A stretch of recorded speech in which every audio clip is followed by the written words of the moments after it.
Alright, this is Danhausen here, very nice, very evil. You are watching Tru Heel Heat. Probably should have had MJF do this, but here we are.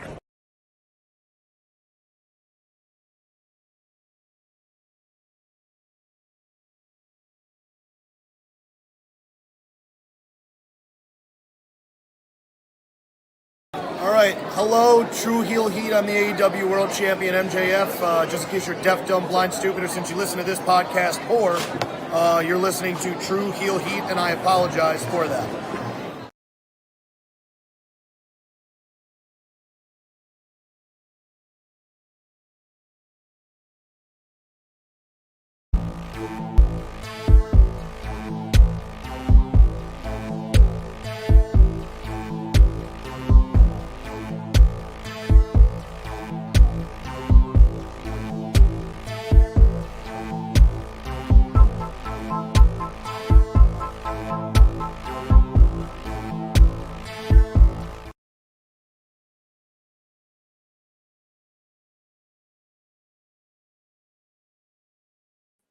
It is Saturday. You know what that means. It is time for some Tru Heel Heat flagship podcast, the Saturday morning cookout. We're going to talk all about this week in wrestling, including Vince getting a Vince pulled on himself by Triple H. We're also going to be talking about Sting and John Cena teasing retirement, Sting announcing his retirement for next year's Revolution. Plus, we got a very special guest. It is Tru Heel Heat flagship podcast. Let's hit the intro.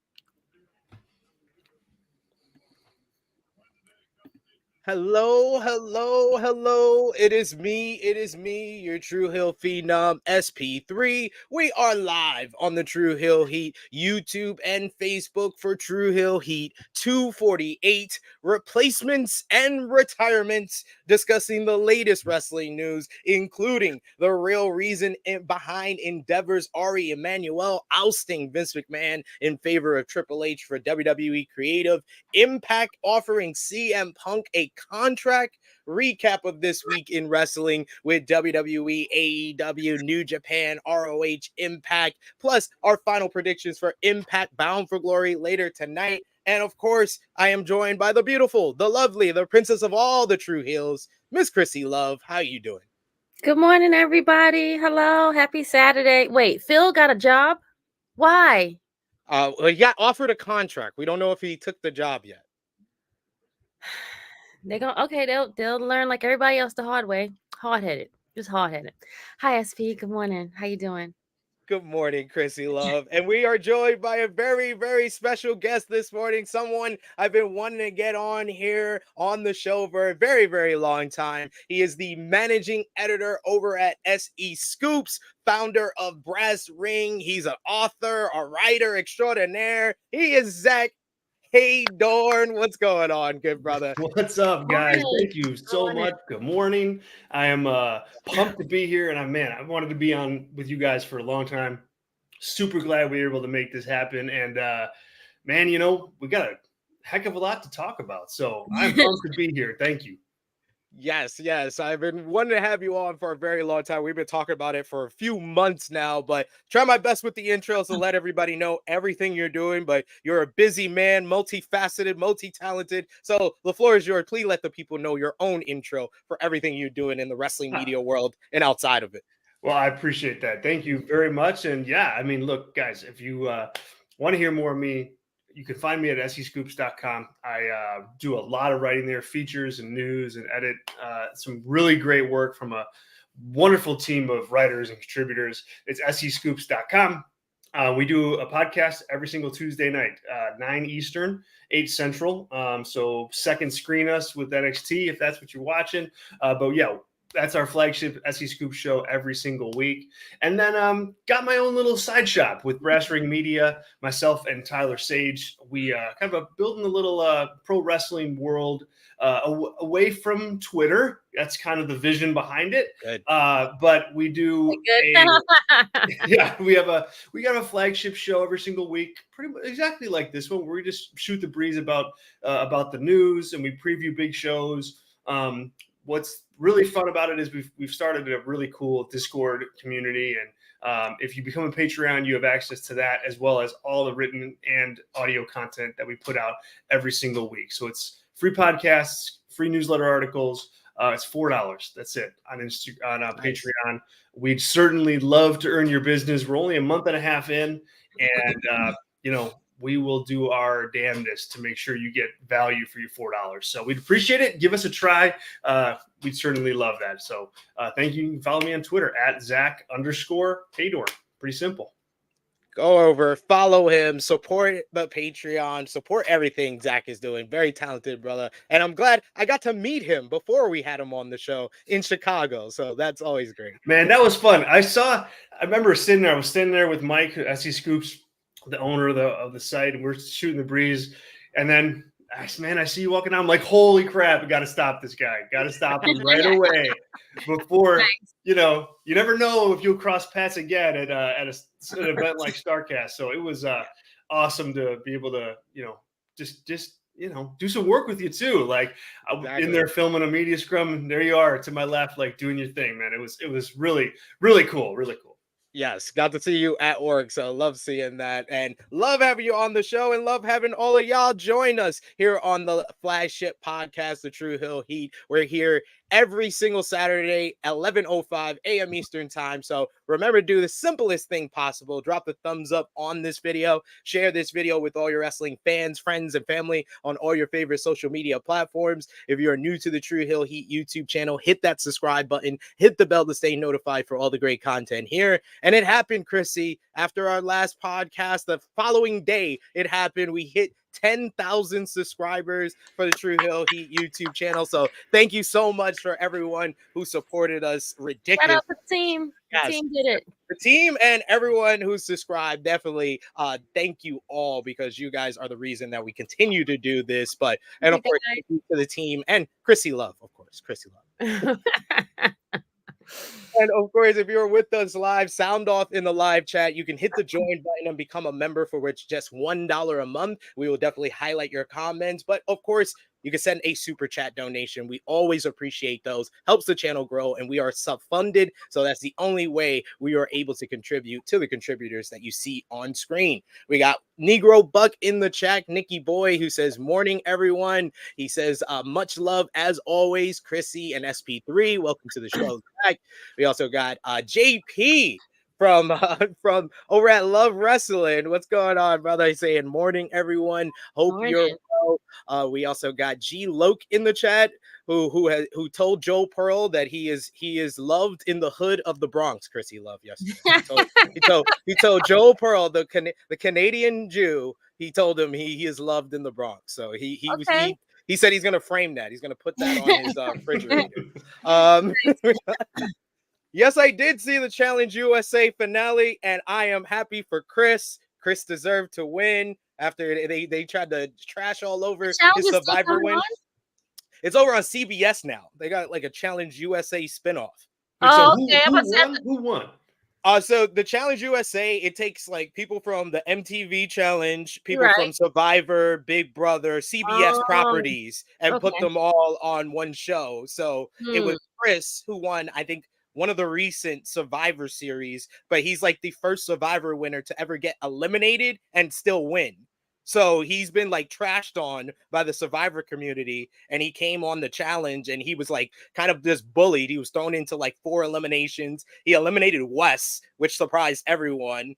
And he won 4 eliminations, won the last 2 dailies to not go into elimination and go to the final, and then routed everyone, including Johnny Bananas, in the final.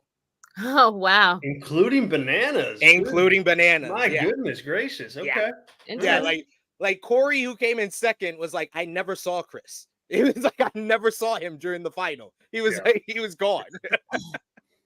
But yes, that was a good season of the challenge right there. Thank you, Big Hero Chris in the chat saying congrats.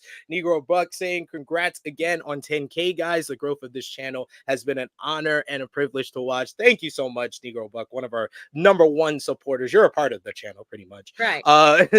We got JP who says Joel wouldn't survive a day in the Bronx. He said he's visiting the Bronx when he comes to New York. I'm holding him to that. Take him, get a chopped cheese, and get a lineup. I'm gonna get a line. Oh yeah, he gotta get that. lineup. They can wear what's the name? Got his lineup too. What's his name? Damn it, he got a Lexus King, Brian Pillman Jr. Lexus, yeah. The best hairline in the business. I mean, that shit was clean. I mean, lined like to the T. Like I don't know what they did to get it that straight, but it was straight. Should have been Lexus Velasquez. Something like that. Like, it should have been he got the Dominican lineup. I love it. JP saying congrats. Gonzalez, not Velasquez. Gonzalez.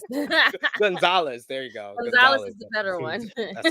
That's a good one. And yes, Negro Buck, we've embraced Chris with open arms in the challenge community. But no more challenge. Let's get into some actual wrestling. And we start off every Tru Heel Heat flagship podcast, shouting out all of you who support us across social media and what we do here. We have our top 3 conversation starters over on our Tru Heels group page.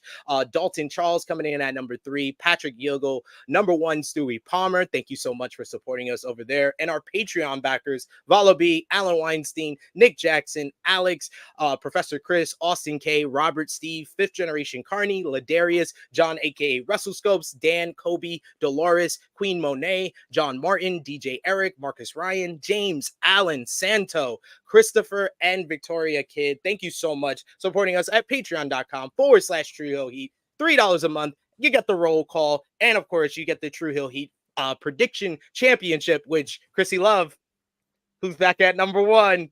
Who's back at number 1? The prediction master, the 3-time champion, back at number 1. But we got to get into. Start sending my cards to you guys. Like this is ridiculous. Okay. You just need to start watching our previews. I'm giving out knowledge. I'm giving out the pregame, the plan, the strategic plan to how I win. But okay, duly noted.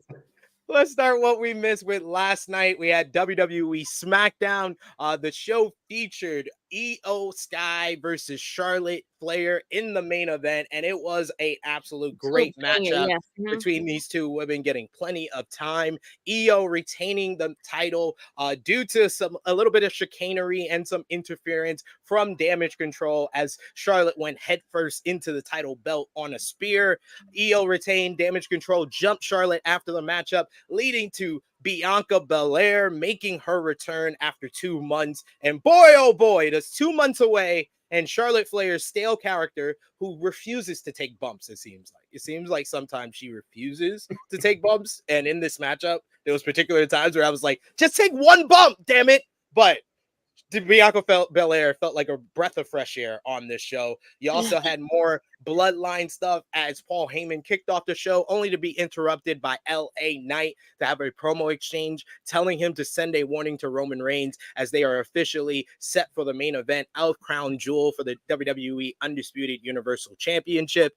John Cena came out and actually teased retirement, bringing up his 2003-day streak without a singles victory in WWE. He called out anyone to face him and turn the tide of this streak, which led to Solo Sikoa coming out for a showdown. They brawled before Jimmy Uso came down to interfere, but this brought out through the crowd Jey Uso, who got a huge pop to brawl with his brother for a little bit of revenge from Monday Night Raw. Later in the show, you had and also Cena laid out Solo with the attitude adjustment, but later in the show, Nick Aldis fined Jay $10,000 and kicked him and Adam Pearce from the building to spark a Raw versus SmackDown feud just in time for War Games, as Adam Pearce said, let the games begin. You had Kevin Owens had a sit-down interview where he teased matchups with Rey Mysterio and Sheamus. You had Montez Ford beat Santos Escobar, thanks to interference from Angelo Dawkins. After the matchup, Carlito came down and made the save for LWO. Yes, it was. So sloppy. This match should have been so much better than it was. It should have, and for both of them, they should be shamed. Like this was. No, it's the booking as well. The booking did not help them. But my favorite part of the show was Logan Paul with his promo.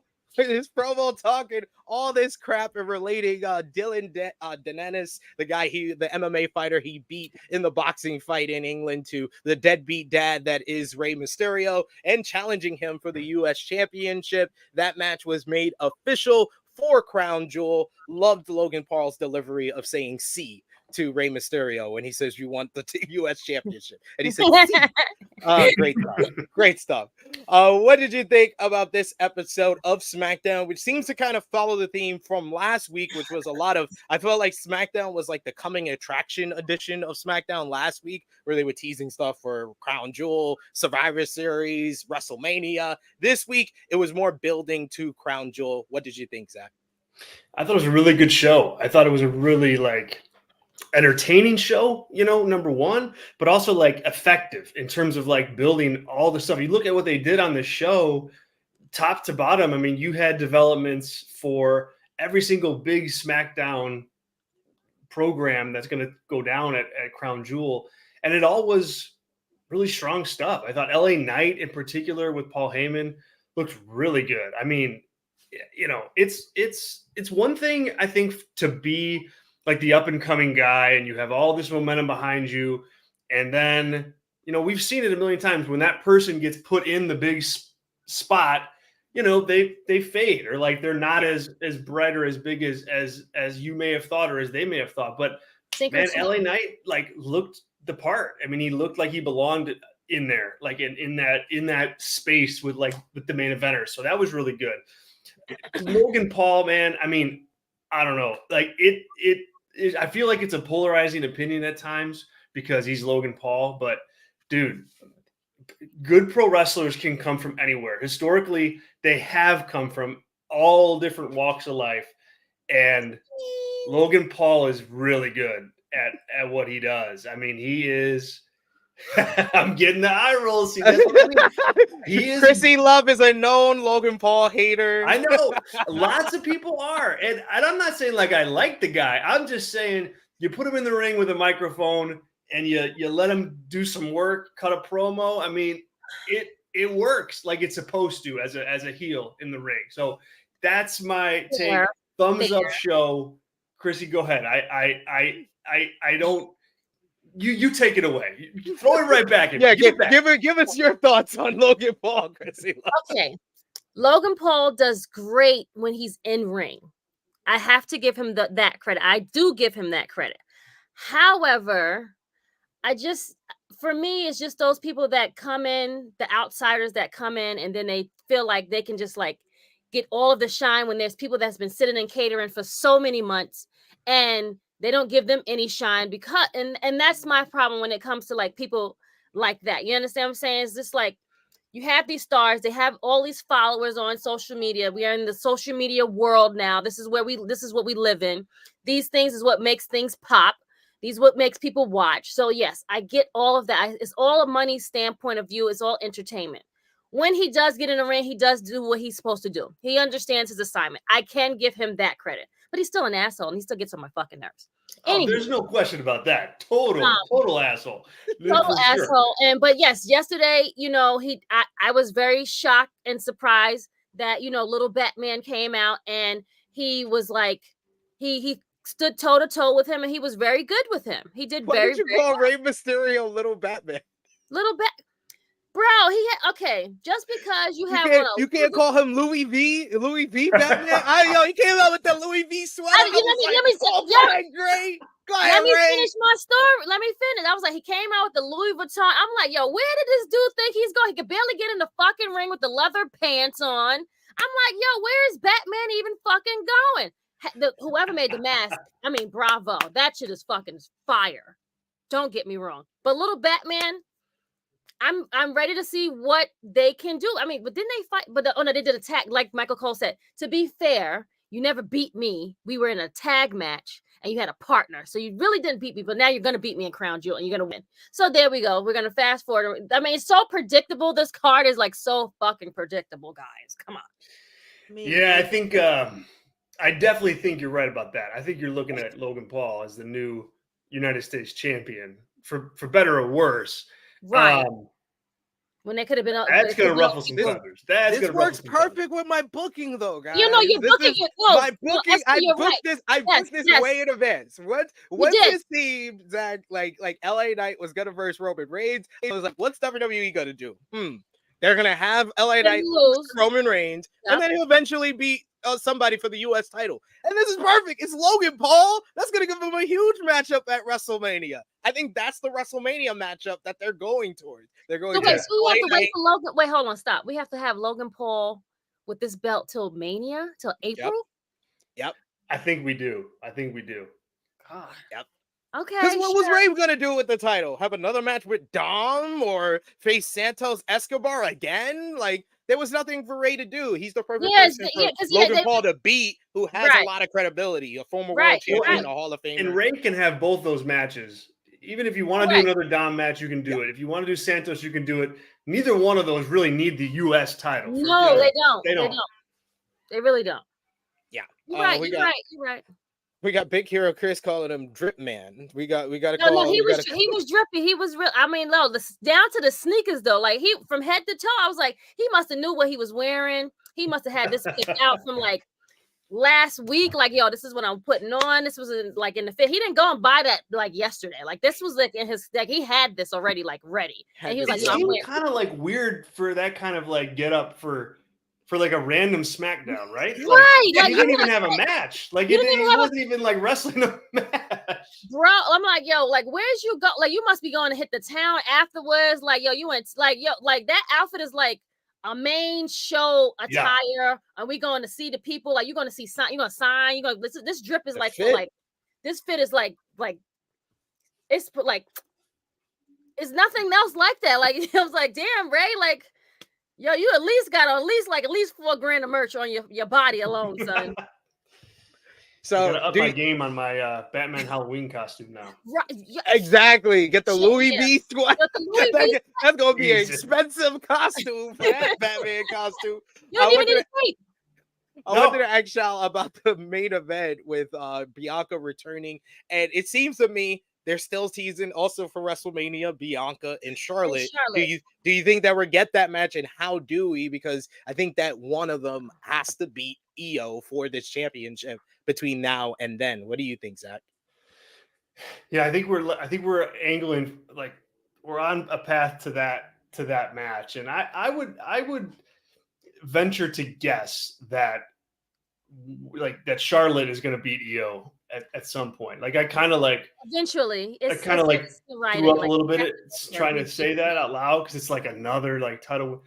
But you know, that's the probably the right way to go. I think. Well, first of all, yesterday's match between Io and Charlotte. I mean, that was a hell of a match. And you're ragging on Charlotte for not bumping in. It's crazy. Like she doesn't. She doesn't bump. Like I didn't even think about it until he said it. I was like, damn, Ray. She really didn't like take much, but then when the match is finished, she's all sweaty, she's all flustered. I peeped it during the Fastlane matchup when she literally like just basically wipes off the miss and then comes back and goes on like a 10-minute offensive flurry against both women. And I was like, did she even take a bump when she took the miss? And I was like, nope, she didn't take a bump then. And then it was like 10 minutes into the matchup, she finally took a bump. And I was like, whoa, what is going on? Is she like not taking bumps anymore? And then this match, I paid specifically attention to it. And it was like 10 minutes into the matchup, she finally took a bump. Is it her face, her boobs? Like what's happening? Because like from here up, it's been done. So it's like, what's going on? There are old timer wrestlers from the late 1980s that are just like that are just like, Charlotte, man, you got the business down pat. You're making big money and you're not taking any bumps.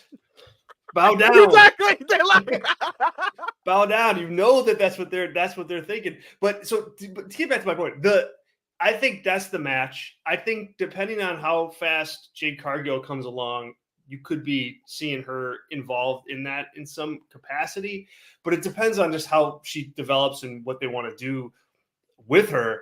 Yeah. Like that's a pretty big WrestleMania match, Bianca against Charlotte. I mean, we've seen it, but not on that stage. So, Mhm. I mean, I think if that's the match, great. I think if Jade gets up to she gets put into the top spot quicker, she could work with either one of those women, and that totally works too. So I think they got a lot of options for that, like for how that title situation shakes out. I just don't think we're going to see Io Sky with the belt heading into WrestleMania. Like, I just don't, she's by like Rumble, it's over. Like, she's got a nice little run here. It's a nice, like, you got a decent run though. Yeah, she's not going into the biggest show of the year with the belt. At least, unless something really crazy happens, I don't see that. Right. It seems like that with most Money in the Bank winners. Their first title run when they cash in and win the title is always the ugly duckling title reign. And at least with this one, they gave her a few months. It's the ugly duckling title reign. It is.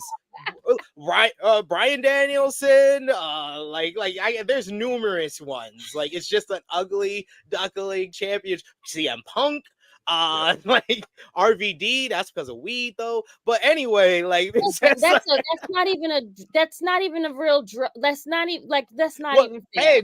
Edge, the first Money in the Bank winner. He held it for a month, got all the ratings, but they went right back to the original plan, and then he got a real reign later on. That's how it works.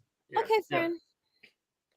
We shall see how it turns out at WrestleMania time, but we know one person who will not be involved in the booking of WrestleMania season this year. It seems right now. Gotta hedge our bets. This is here. new news now, friend. Vince McMahon has reportedly been pulled back from being in charge of WWE's weekly storylines, and a new report has details on why. As we talked about last week, McMahon has backed off on his involvement in the company's on-screen storylines, with Triple H now fully in charge there again. And according to Sports Illustrated, the move is one instituted by Endeavor's Ari Emanuel. According to the that's him right there. That's the real life Ari Gold. Which marks me out. Which marks me out every single time. Got it. According Ari. Okay, got it. Okay. According to the report, Emmanuel, who now owns WWE, is behind the change as he believes people need to do the specific jobs that they are assigned to do. That means that Triple H is in control of creative, while Vince is focusing on the business aspects of the company. The report notes that McMahon has an ironclad contract that protects him financially, though in terms of such decisions like this, it doesn't. In the latest Wrestling Observer Radio, Dave Meltzer noted that McMahon was overruled by Emmanuel and is finding himself in a similar position as his father years ago. It was noted that when Vince bought the then WWF from his father decades ago, he was in charge while his father was moved to an office job.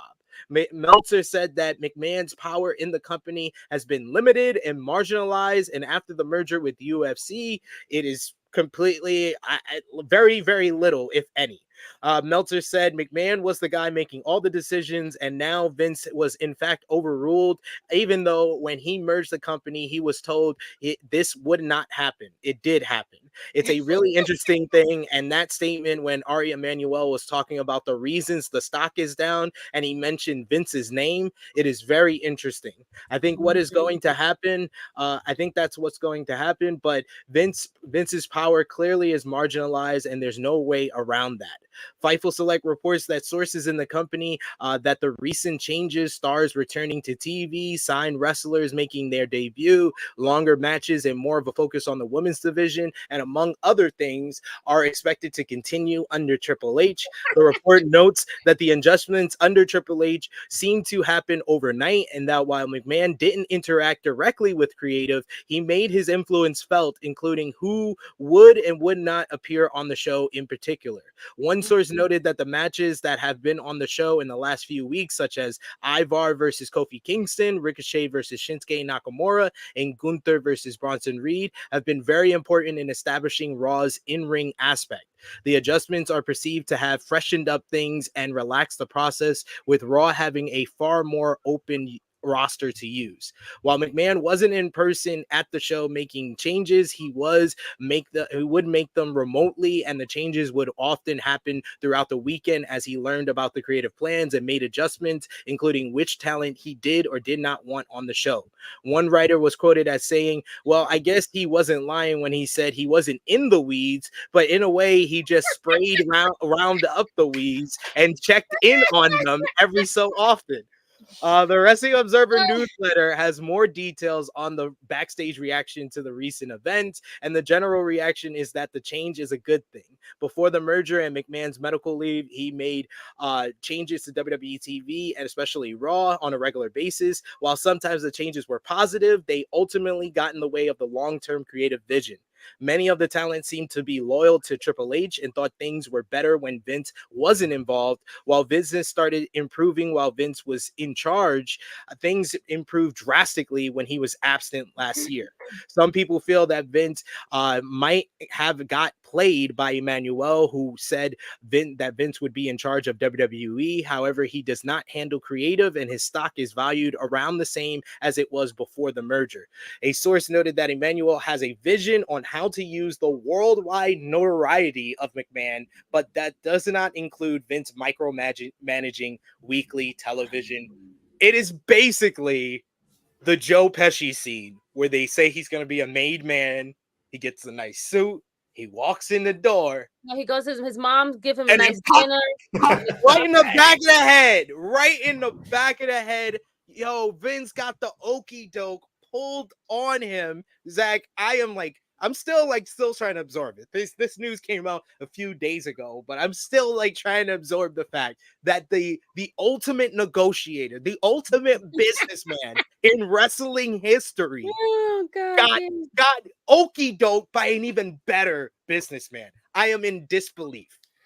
That's the thing, man. I mean, I always thought that this kind of thing was on the table because Ari, dude, if you think Vince McMahon is ruthless, Ari Emanuel is on another level of ruthlessness. I mean, he by all accounts, he just is. And this is that. I don't think Ari Emanuel has the time to mess around with this kind of stuff. He wants people doing what he wants them to do. He wants them doing the jobs that he wants them to do. And Vince McMahon or otherwise not going to get in the way of that. Sorry, go ahead. I said he don't need bad people and their names behind it.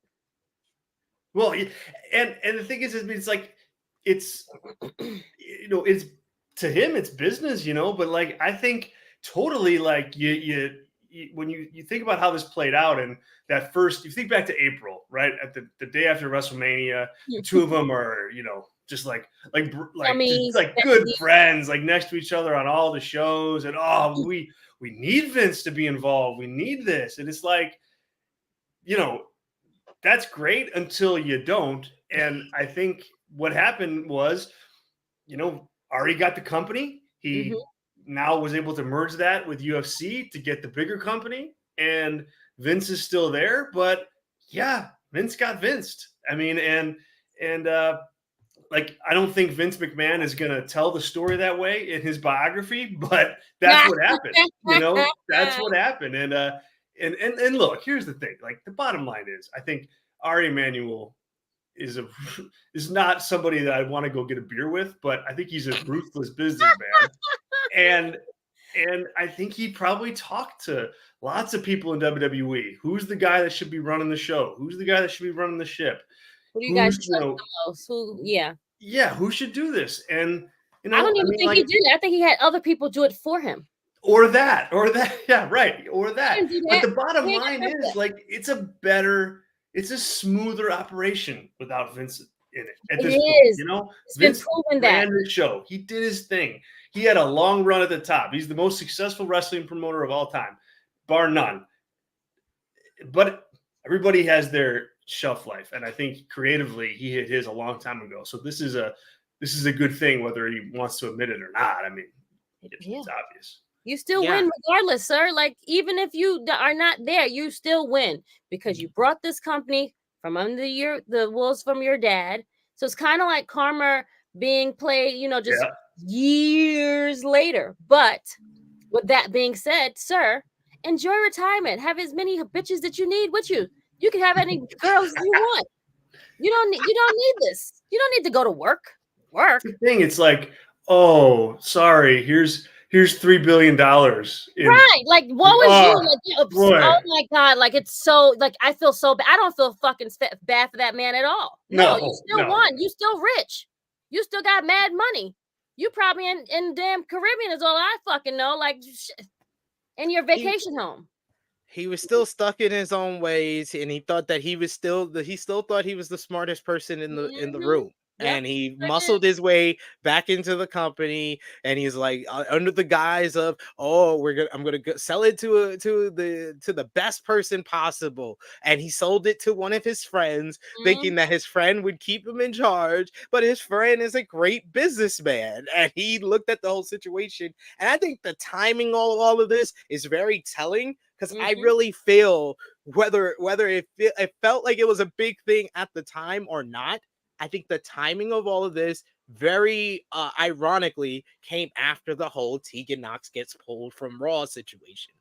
I think that Triple H has made it a point of telling us that was the whole situation that sparked all of this, because ever since then, we've gotten a minimum of 14 women featured on Monday Night Raw, with Tegan Nox actually having a character now. Like, it's been very clear to me that was the breaking point. I just want to know, was it Triple H going to Ari Emanuel? Like, yo, what do you want me to do? Because this is my job, but he keeps getting involved. I have plans. He keeps getting involved. It needs to stop here. You think he snitched on the dude, son? I don't know, because that would be what Vince would do. I'm just saying. Triple H is not a backstage politicker. Nah, No. Triple H has never gone to Vince and told on any. Triple H never said to Vince, "You should screw Brett."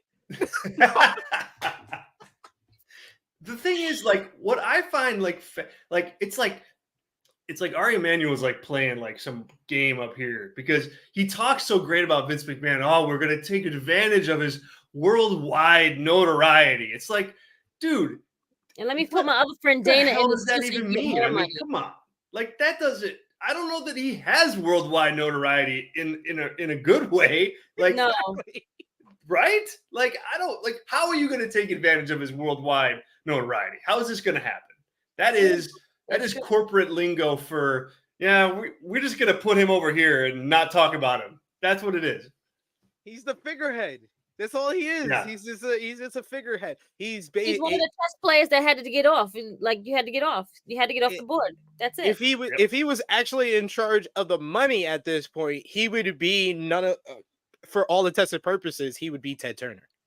If he was in charge of the money, that's what Ted Turner never got involved in anything of the wrestling. He was the figurehead of WCW. He just handled the money. If Vince was in charge of the money, he'd basically be Ted Turner. He'd be his worst enemy. He would still be there, right?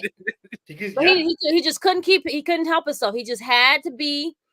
Once they kicked you out before, like, once you told the board, hey, I'm going to just stay here. Like, once you maneuvered that plan, you really thought that you could, like, ease your way back in. Once you told your friend, hey, you could buy my company. It's up for sale. We can do big, big things, and I'll bring Dana White, and we'll have this big old thing, and we'll be all happy and rich. Yeah. Now send your ass home. They probably like sitting at the table, and Ari's next to Triple H, and Vince is like, we're gonna have a great year, and Ari's just whispering to Triple H, like, you're gonna be in charge, right? We just gonna leave him in the office, right? We're gonna lock him in this office, right? You know that, right? That's the plan. Who the hell is this guy over here? Really? Why does he keep talking to me? Like, right. Oh, I thought he needed to go out on a date or something. What's going on here? I mean, Vince, like, I'm like you, Krssi. I do not feel bad for that man. I mean, I do not. But at the same time, it's like, you're looking at him and you're like, dude, the guy's probably crawling out of his skin with like you're the executive chairman of this big new company, It's big and company. Yep. that really means, like, in terms of day-to-day work, nothing. Nothing. Like nothing. That hurts. That hurts. They basically are telling you you're not needed here anymore. We don't need you. We don't need you anymore. We're letting you out. Office. We're letting you out to pasture. We're gonna put the bullet in the back of your head, old Yella. That's basically and they really don't. They don't need him. No, because they had a great boost in 2021 when they went back on the road. Then they were riding high on that, but they were gonna need something else to happen. And the something else to happen was the whole Vince scandal, him retiring, and Triple H getting in charge. And that infused even more fans to try WWE again. And now they're riding high. They don't need Vince McMahon, and you don't need CM Punk. We talked about that last week. That's why they said no to CM Punk, because they are the Chicago Bulls. They don't need Latrell Sprewell after he choked out his coach. And they don't need Bobby Knight. They don't need Bobby Knight over here throwing chairs into the crowd. Right. That's Vince McMahon. He's Bobby Knight here. So pretty much Phil is Latrell Sprewell, and he's going to go to the Knicks, which is no. CM Punk is Latrell Sprewell. That was yes, the that's what I meant. Sorry. Yes. He's Latrell Sprewell, and he's going to go to the Knicks, and then go to the Knicks, and still don't even do anything good over there. Yeah, Impact Wrestling. Pretty much. Yeah, pretty much. It's a sad day, guys. It's a really sad day. I mean, I think even if he comes back to WWE, he's not like he's like main event WrestleMania. He really he's not main eventing. Like he really he Phil thinks this is gonna be great. Like he's gonna be doing so much when in fact they're really just laughing. They're all laughing at you. Remember Carrie? They're all gonna laugh at you. They're all laughing at you, friend. But like we sort of talked about it last week, Zach. But like, CM Punk doesn't realize it's much different from 2014, where who was the top guys in 2014? Bryan Danielson, John Cena. They were just building up the Shield. Randy Orton, Big Show, Kane. Right. Big Show was most of the people I just named were on their way out, basically, for all intents and purposes. Now they go 13 deep. We counted last week, Zach. Yeah, we did. They go 13 deep.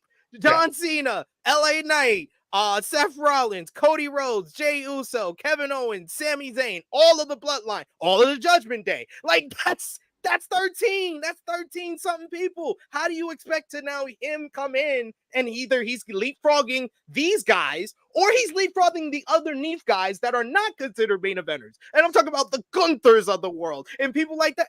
Like, no, CM Punk. You either start from the bottom and work your way up, which basically I think that he's kind of going to be forced. If he wants to be in wrestling, he's probably going to be forced to go to Impact for a little bit. It's going to be Impact is like a gateway drug. Sometimes that's your way back into like the ether of wrestling. Like, so. Oh my God. If he shows up at Bound for Glory tonight, man, I am gonna like force you to hop back on this stream and talk about that appearance. No, I mean, and the names you listed you didn't even mention the women's top stars that are all big stars. Becky Lynch, Bayley, Charlotte, Bianca, most of whom have main evented WrestleMania. Punk hasn't.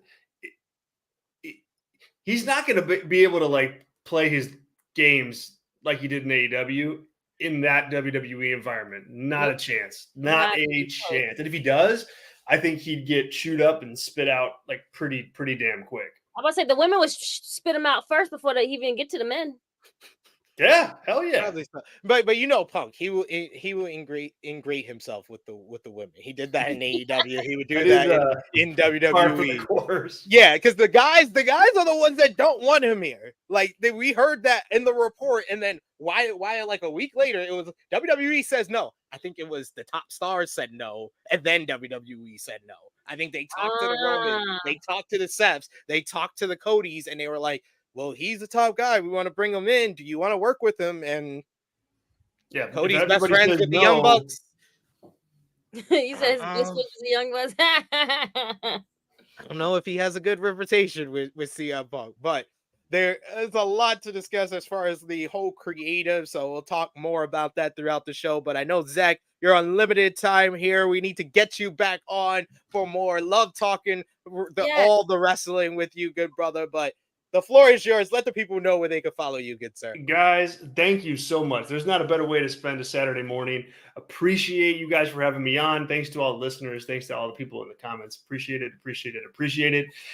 Give us a try at Brash Ring Media. You can search for us on Patreon, patreon.com/Brash Ring Media. You can get all of our weekly content for a small contribution, access to our Discord world that we're building, written content, audio content, video content each and every single week. Thank you for giving you a try. We will make sure to give you value back without question. And give me a follow on Twitter at Zack_Heydorn. It's right there. I'll make sure to put all my work that we're doing up there so you can find it that way. And also, a fun follow, I think, for live shows, Raw, Dynamite, SmackDown, Collision, everything in between. Some NFL ranting. I am a depressed Bears fan, so you'll get some of that. But thank you guys. You guys are the best. Really appreciate it. And hopefully we can do this again really, really soon. Yes, and we are always open to join you on any of your platforms. Yes. Oh, we'll for sure flip it around, and yeah, you guys have to come on Brash Ring Media, and we'll shoot the breeze there. But I appreciate you guys. Thank you. During basketball season, I'll talk trash about the Bulls. No, and it'll be well deserved. Oh, I forgot about them. God damn it! Next Tuesday starts the new season, brother. And it'll be over. The season will be over by like Friday. No, it's no Lonzo. It's basically over for y'all. But thank you, Zach, for joining us. Bye, guys. Appreciate you. See you soon, brother. Peace. Thank you, Zach, for joining us. Thank you, guys. But we got more wrestling to discuss. So keep on sounding off in the live chat. Let us know your thoughts on everything going on. If you want to continue talking about the Vince McSession and Vince getting a Vince pulled on him, man, I'm still trying to absorb that news to me. Like, I'm still stunned that Vince got Vince in that fashion. But yes, sound off in the live chat, and of course, most importantly, super chat donations. Those are so important. Helps the channel out. Helps me and Krssi put some underwear or diapers on our kids. So thank you guys. We appreciate y'all. G Loke in the chat. Doing fundraisers for my kids' school. So yeah. There you go. Super chat help. Yes. G Luck saying good time with you. We'll be following, talking to Zach. Love that. We also got Negro Buck who says great to have you, Zach. Hope to see you back soon for sure. We got to get Zach on here. Big Hero Chris saying CM Punk versus Bobby Fish, baby. The outcast? Outcast of the AEW. Frantic Rail saying, now I want to see what Vince is going to do with the media rights deals. I think that he's they saying that he's gonna deal with that, but after the whole SmackDown coming back to USA and then they blame the stock price dropping on Vince, yep. I don't see him being involved in that too much. Nope. Paul Levesque is the new guy, him and Ari. I think Ari's going to do the media rights deals. But following up from that on the creative changes, you got to ask the question of, does creative change for the tribal chief?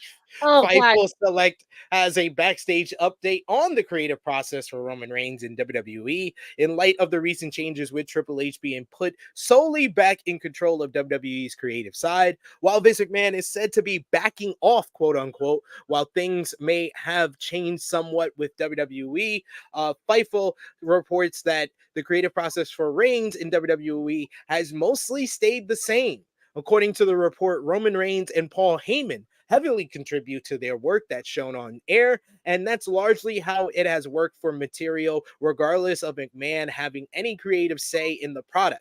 Additionally, WWE Hall of Famer Michael Hayes is usually tasked with handling the production on most of the bloodline-related angles, interviews, and segments on WWE programming. So anything with Reigns on TV will have Hayes assigned as the producer. Additionally, Michael Hayes has will usually produce any angles that are connected to the Bloodline storyline as well, such as the recent Sami Zayn promo on Raw and the undisputed WWE Tag Team Championship main event on Raw as well. Also, with regards to the recent confrontation between LA Knight and Roman Reigns on SmackDown, Fightful reports that the angle was planned even before Vince was shut out of WWE Creative, and it reportedly did not take place as a result of Triple H being put back in control of the creative side. So it seems that LA Knight has been the plan for Roman Reigns for some time now. So Nice. Okay. That's cool. I think they just need to, keep the book, keep the pen in Roman Reigns and Paul Heyman's hand, and it's been going well for them. When Roman Reigns is on screen, the story is dynamic. When Roman Reigns is off the screen, you get chicken shit like you did last night. Well, I mean, I wouldn't say last night was chicken Well, shit. no, I thought it was an entertaining show. No, the show was interesting. I'm talking about like the segment of the Bloodline. Like the first portion with, Paul was good, even though LA Knight came and they made Paul look like a sucker. But then when they were backstage, Paul Heyman don't need to look like anything else but a sucker. But then we're in the back, and then like Jimmy is now going off saying, "Hey, I'm, he's the quarterback, but like right now I'm the quarterback." Like, nigga, you don't even believe what you're saying. Like, you sound stupid. I like the fact they have like gone double down on the fact that Jimmy Uso is a clown. That's what I'm saying. Okay, see, we're on the same page, friend. Because I'm like, we're missing a part of the story. Like, what happened? He's a clown. He's a clown. Continue the story. We need to continue that story and figure out why the fuck you did just stupid shit. Yeah, he's a clown now. It's clear as day. That's what they have decided. Jimmy Uso is going to joke around. He's going to act clownish in these backstage segments. It's a decision, but I mean, it's their decision. I can't say they're wrong. He still gets good reactions when he interacts with Jay, like we saw last night on SmackDown. So that's going well for him. But yeah, they're definitely Solo and Jimmy without Roman they're just lackeys. Yeah. I said it on Believe this week. I'll say it here, and maybe some people will get the joke a little bit more, but they are Bulk and Skull from Power Rangers. They are Jimmy and Solo are freaking Frankie Saccone and Joey from Boy Meets World. They are just lackeys. That's all they fucking are. The two big guys that's in the back that came to do all the dirty work. And they don't are even Team Rocket. They're Team Rocket from Pokemon. They are fucking jokes. They're fucking jokes pretending to be villains. Villains, yeah. Because even like if I have to look at another Solo, oh god, terrible. Just is what it is. I heard people reacting to my analogies in the chat. It's true though. It's absolutely correct. I promise you, on everything that it's so spot on. One thing that should be their fucking theme song, the Bulk and Skull theme that came on every time they came on screen on Power Rangers. True. I'm trying to think how it was. Yeah, I can hear it, but I can't. Frantic Girl saying, "Oh my," reacting to those analogies there. So there you go. Let's get into Monday Night Raw from this week. The show did 1.4 million viewers, and it featured a really good main event matchup as the Judgment Days, Finn Balor and Damian Priest, defeated Jey Uso and Cody Rhodes to win the undisputed WWE Tag Team Championships thanks to interference from Jimmy Uso. This was chaotic. This was the Attitude Era distraction interference booking that we've seen from the Bloodline, and that the Judgment Day has pretty much perfected now over the last couple of months, and they did it again here to regain the undisputed WWE Tag Team Championships as Jimmy has betrayed his brother again. You also had Shinsuke Nakamura versus Ricochet in a crazy Falls Count Anywhere matchup that featured Ricochet doing a shooting star press off the stands, but Nakamura was able to pull off the victory with the Kinshasa to end this rivalry here.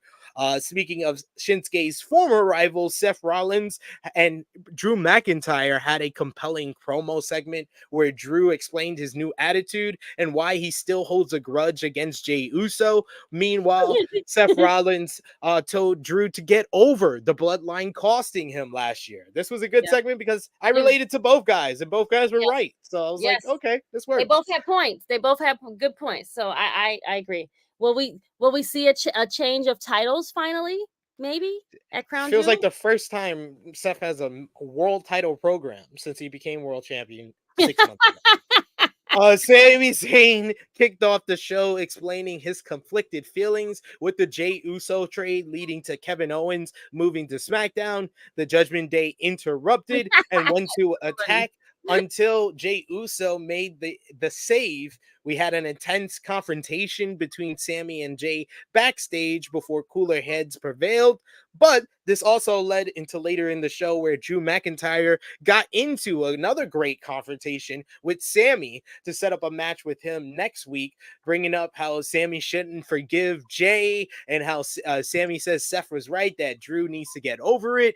And Drew said Sami can't relate to him because he's never been a world champion and never will be. Loved it. Loved Wow. that segment. You also had one of the better TV matches for WWE this year as Yes. Gunther defeated Bronson Reed in a tremendous hoss Yes. fight to retain the Intercontinental Championship. I thought this episode of Raw was one of the better all year. Yes. You had 2 to 3 great matches throughout the show and some good building for Crown Jewel. Drew McIntyre's character is like the best thing on this show right now. So really enjoying Raw right now. And they changed up the commentary. Well, that was because Michael Cole was not feeling well. But that's what I'm saying. No, Michael Cole only took his 3rd day off of his entire career. And right, but I actually liked the two of them. They were actually really good together, though. If you want to like, I just once I heard Michael Cole wasn't there, I was like, I'm gonna tune y'all out. I like Michael Cole and Wade Barrett. Michael Cole and Wade Barrett is the best commentary team. No, I love when I think Wade has been a tremendous like asset to the commentary table. And once I was hoping that, kind of like keep Wade on there a little bit, give him more, like he did Monday. I think he did very well with what's homeboy name? Kevin Patrick. Yes. Him and Kevin did good. He did better with Kevin Patrick than Corey does. That's what I'm saying. Like him and Kevin have better chemistry than him and Corey. I mean, Corey is Corey, whatever, but It's trash. I'm sorry. Did I say something? No, you didn't say anything. I didn't. I wasn't gonna say it, but yeah, he's trash. He's running. He's now like Jerry the King. Now he's very stale. He's stale now. Like he's Jerry the King Lawler in 2010. Yes. He's stale now. It's like it's go have your baby. It's fine. Be away. It's cool. You don't have to be here, friend. Like you can go on paternity leave. You can go. Just leave, or just leave. Either or, whichever you prefer. For you. But yes, Corey can like sit out for a little while. But yeah, homeboy has been sick, and this is his 3rd day off, and he's never taken a day off. You don't get vacation. Like, wow, that's so crazy to me. Interesting. Negro Buck in the chat says, "Don't forget that Mommy has to defend her title in a fatal 5-way at Crown Jewel." I didn't forget. It just wasn't that important on the show. It just wasn't that important on the show, Negro Buck, because once again, I will say this. I'm just going to say this for all the Rhea Ripley fans out there. I think that Rhea Ripley is one of the biggest stars in WWE right now. She's by far the biggest female star. Yeah. And congratulations, she was the number one in the PWI Women's 250, and it's well deserved. Women's Royal Rumble winner, the great matchup with Charlotte Flair, WWE Women's World Champion, the leader of the Judgment Day. The Judgment Day is one of the hottest groups in WWE, and she always gets these big reactions. But I think it's worth saying, and it's the truth in saying, no, not stale, but her title reign has been booked poorly. It's been booked poorly, and what we are seeing is now the thing we were talking about months ago. You remember months ago when Dom versus Cody at Money in the Bank, and I was like blown away that was just like a very quick matchup, and Dom did not look great, and the crowd wasn't into Dom like that. but Dom improved, and now Dom gets the same reactions when he gets a mic in front of his hand, pretty similar from when the bell rings.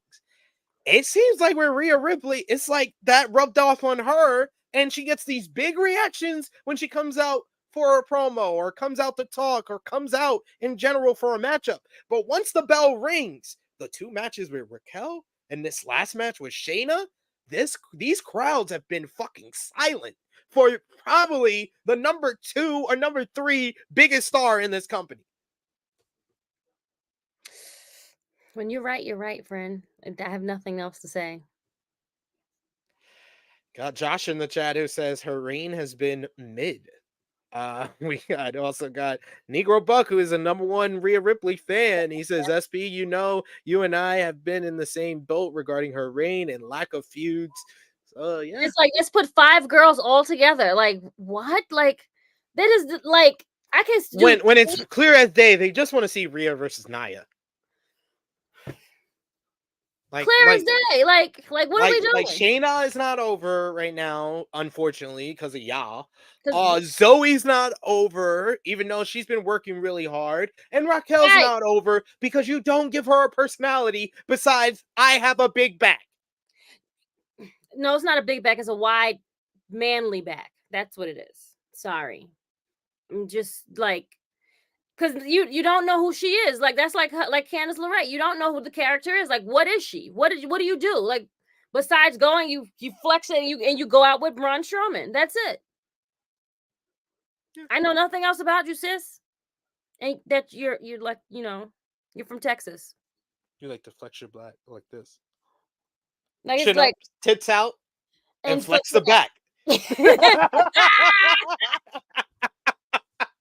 See?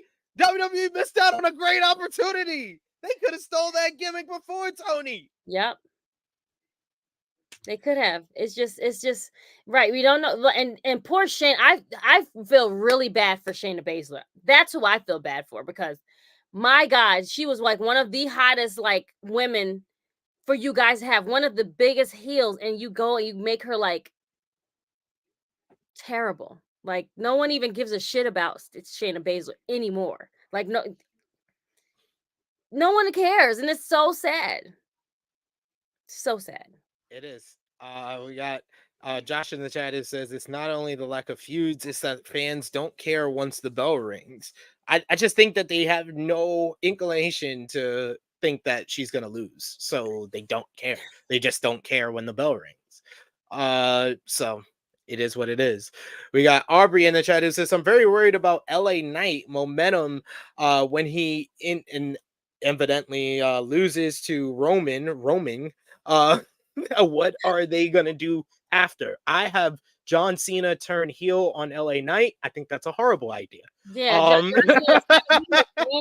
That's one character that's always going to be a face. Yeah, you got to just accept it. There's going to be a group of fans that refuse to now boo him if you try to turn him heel now. The time to turn him heel was about 20 years ago, and now we're past that point. So that's not a good. I don't think that's a good idea. I think that the best idea is to keep him involved in the bloodline. If you want to put him in War Games at Survivor Series, that's going to keep his momentum, keep his pop going. And then by the time we get to Royal Rumble, that's going to start the program with Logan Paul for the U.S. Championship, where he probably gets eliminated from the Rumble by Logan Paul. And then he feuds with him throughout the build up to WrestleMania. And then he beats him at WrestleMania for the U.S. Championship. Probably the matchup that's going to get the most outside publicity for the show because of Logan Paul's name. Mm-hmm. You can have Jake Paul in his corner if you want even more buzz for LA Knight. Like, LA Knight is going to be fine. You got it. Yeah. Him losing to Roman Reigns is not going to be a death sentence. It's not. It's just gonna catapult him and just make fans be behind him even more. If you guys think that he's going to win, you guys are sadly mistaken. I'm so sorry. So sorry. We're not going to make this man that's 1,000 and something days, damn near going to 2,000. We're not like, come on, guys. You guys are not looking at the bigger picture. Like, the end all be all is not LA Knight. I'm sorry. Yeah. This is LA Knight's in a similar situation to Sami Zayn at Elimination Chamber, where yes. this matchup, this gonna feel like the biggest moment of his singles star or singles career, but it's gonna basically parlay him into the real big championship win that WWE will give him, which is gonna be the US Championship against Logan Paul at WrestleMania. Yep. But got to talk about news because after Crown Jewel, we got WWE Survivor Series, and apparently WWE is selling even more tickets. WWE Survivor Series has been sold out for weeks, if not longer, as the company will head to Chicago for its final major show of 2023. WrestleTix reports that while the show was sold out, that is no longer the case, as WWE has expanded their seating setup at the Allstate Arena, and the new setup allows for 15,342 seats, adding 2,784 to what was available before. There was also word that WWE would not be offering comps for this event as they usually do, and sections 105, 108, 205, and 208 were added, which will result in a different stage. This also applies to SmackDown the night before, which also was sold out. House of Wrestling asked a WWE source about changes, who noted that the expansion was due to event demand. Another source noted that the Allstate Arena, small enough that a Titantron would actually be a problem, so it made sense to ditch it for these events and add more seats. This means that the shows will have a similar entranceway, similar to that of this year's Backlash and Money in the Bank. And the WWE source noted that the show will likely have a straight ramp and possibly a small Tron over the entrance, giving it a very old school MSG style. And that setup could be changed as well if demand for tickets continues to build, and removing a Tron completely to open up the sections directly behind the entranceway become an option. So WWE, man, making all this money and making even more money. Do you think that the demand for Survivor Series has anything to do with a certain person from Chicago, or the reports that we talked about last week of Randy Orton coming closer to his return to WWE? And it was reported this week that there has been merchandise made for Randy Orton's return. Nice. So it seems like it's very eminent that Randy Orton will be making his return. Fightful Select reported that earlier this week. I would prefer it be Randy Orton. He could get one or two more runs in, we didn't even get he's one of those top guys too that's a part of the 13, Randy Orton. Yeah. He can get another run in. Will he be champ? Maybe so down the line. Do we need it? Not really, but whatever. But yeah, I would put my money on Randy coming back. Okay. Yeah, I think definitely. I think it's almost been confirmed at this point. Right. Randy Orton was seen at the Performance Center. They got merchandise being made for him. It just makes all the sense in the world. I'm here for it. I'm happy. Like they kept Bianca more of like close, tight lip. I mean, it was off a regular episode of SmackDown, but hey, I mean, listen, I'm here for it. Like, do it. He needs a good pop. He'll get a good pop because he's been gone damn near 2 years now. So he deserves this. What do you think they do with Randy Orton at Survivor Series? How do you use him? Because it seemed like he had the natural story of coming back and realigning with Riddle or betraying Riddle to follow up that story. Now Riddle's out of the equation. Yeah. How do you bring him into this whole scenario? Because I mean, there's only so many spots for like top guys, and he's another one that we're gonna add to the list of 13 that you gotta put right up at top. I mean, he hasn't mixed it up with a bunch of the top guys now, like your LA Knights of the world. Your Cody has been a couple of years. Even Seth Rollins has been a couple of years. I think that the best thing to bring him back as is him returning, getting the return pop, but then immediately turning heel. Yeah, he's better as the heel. He's another character that's just like Charlotte is better as a heel. He's better as a heel. Like they can do good baby face things, but after a while it gets kind of stale, and then they don't even get to have fun. Like you could see that they're not even having fun like they usually do when they are heel.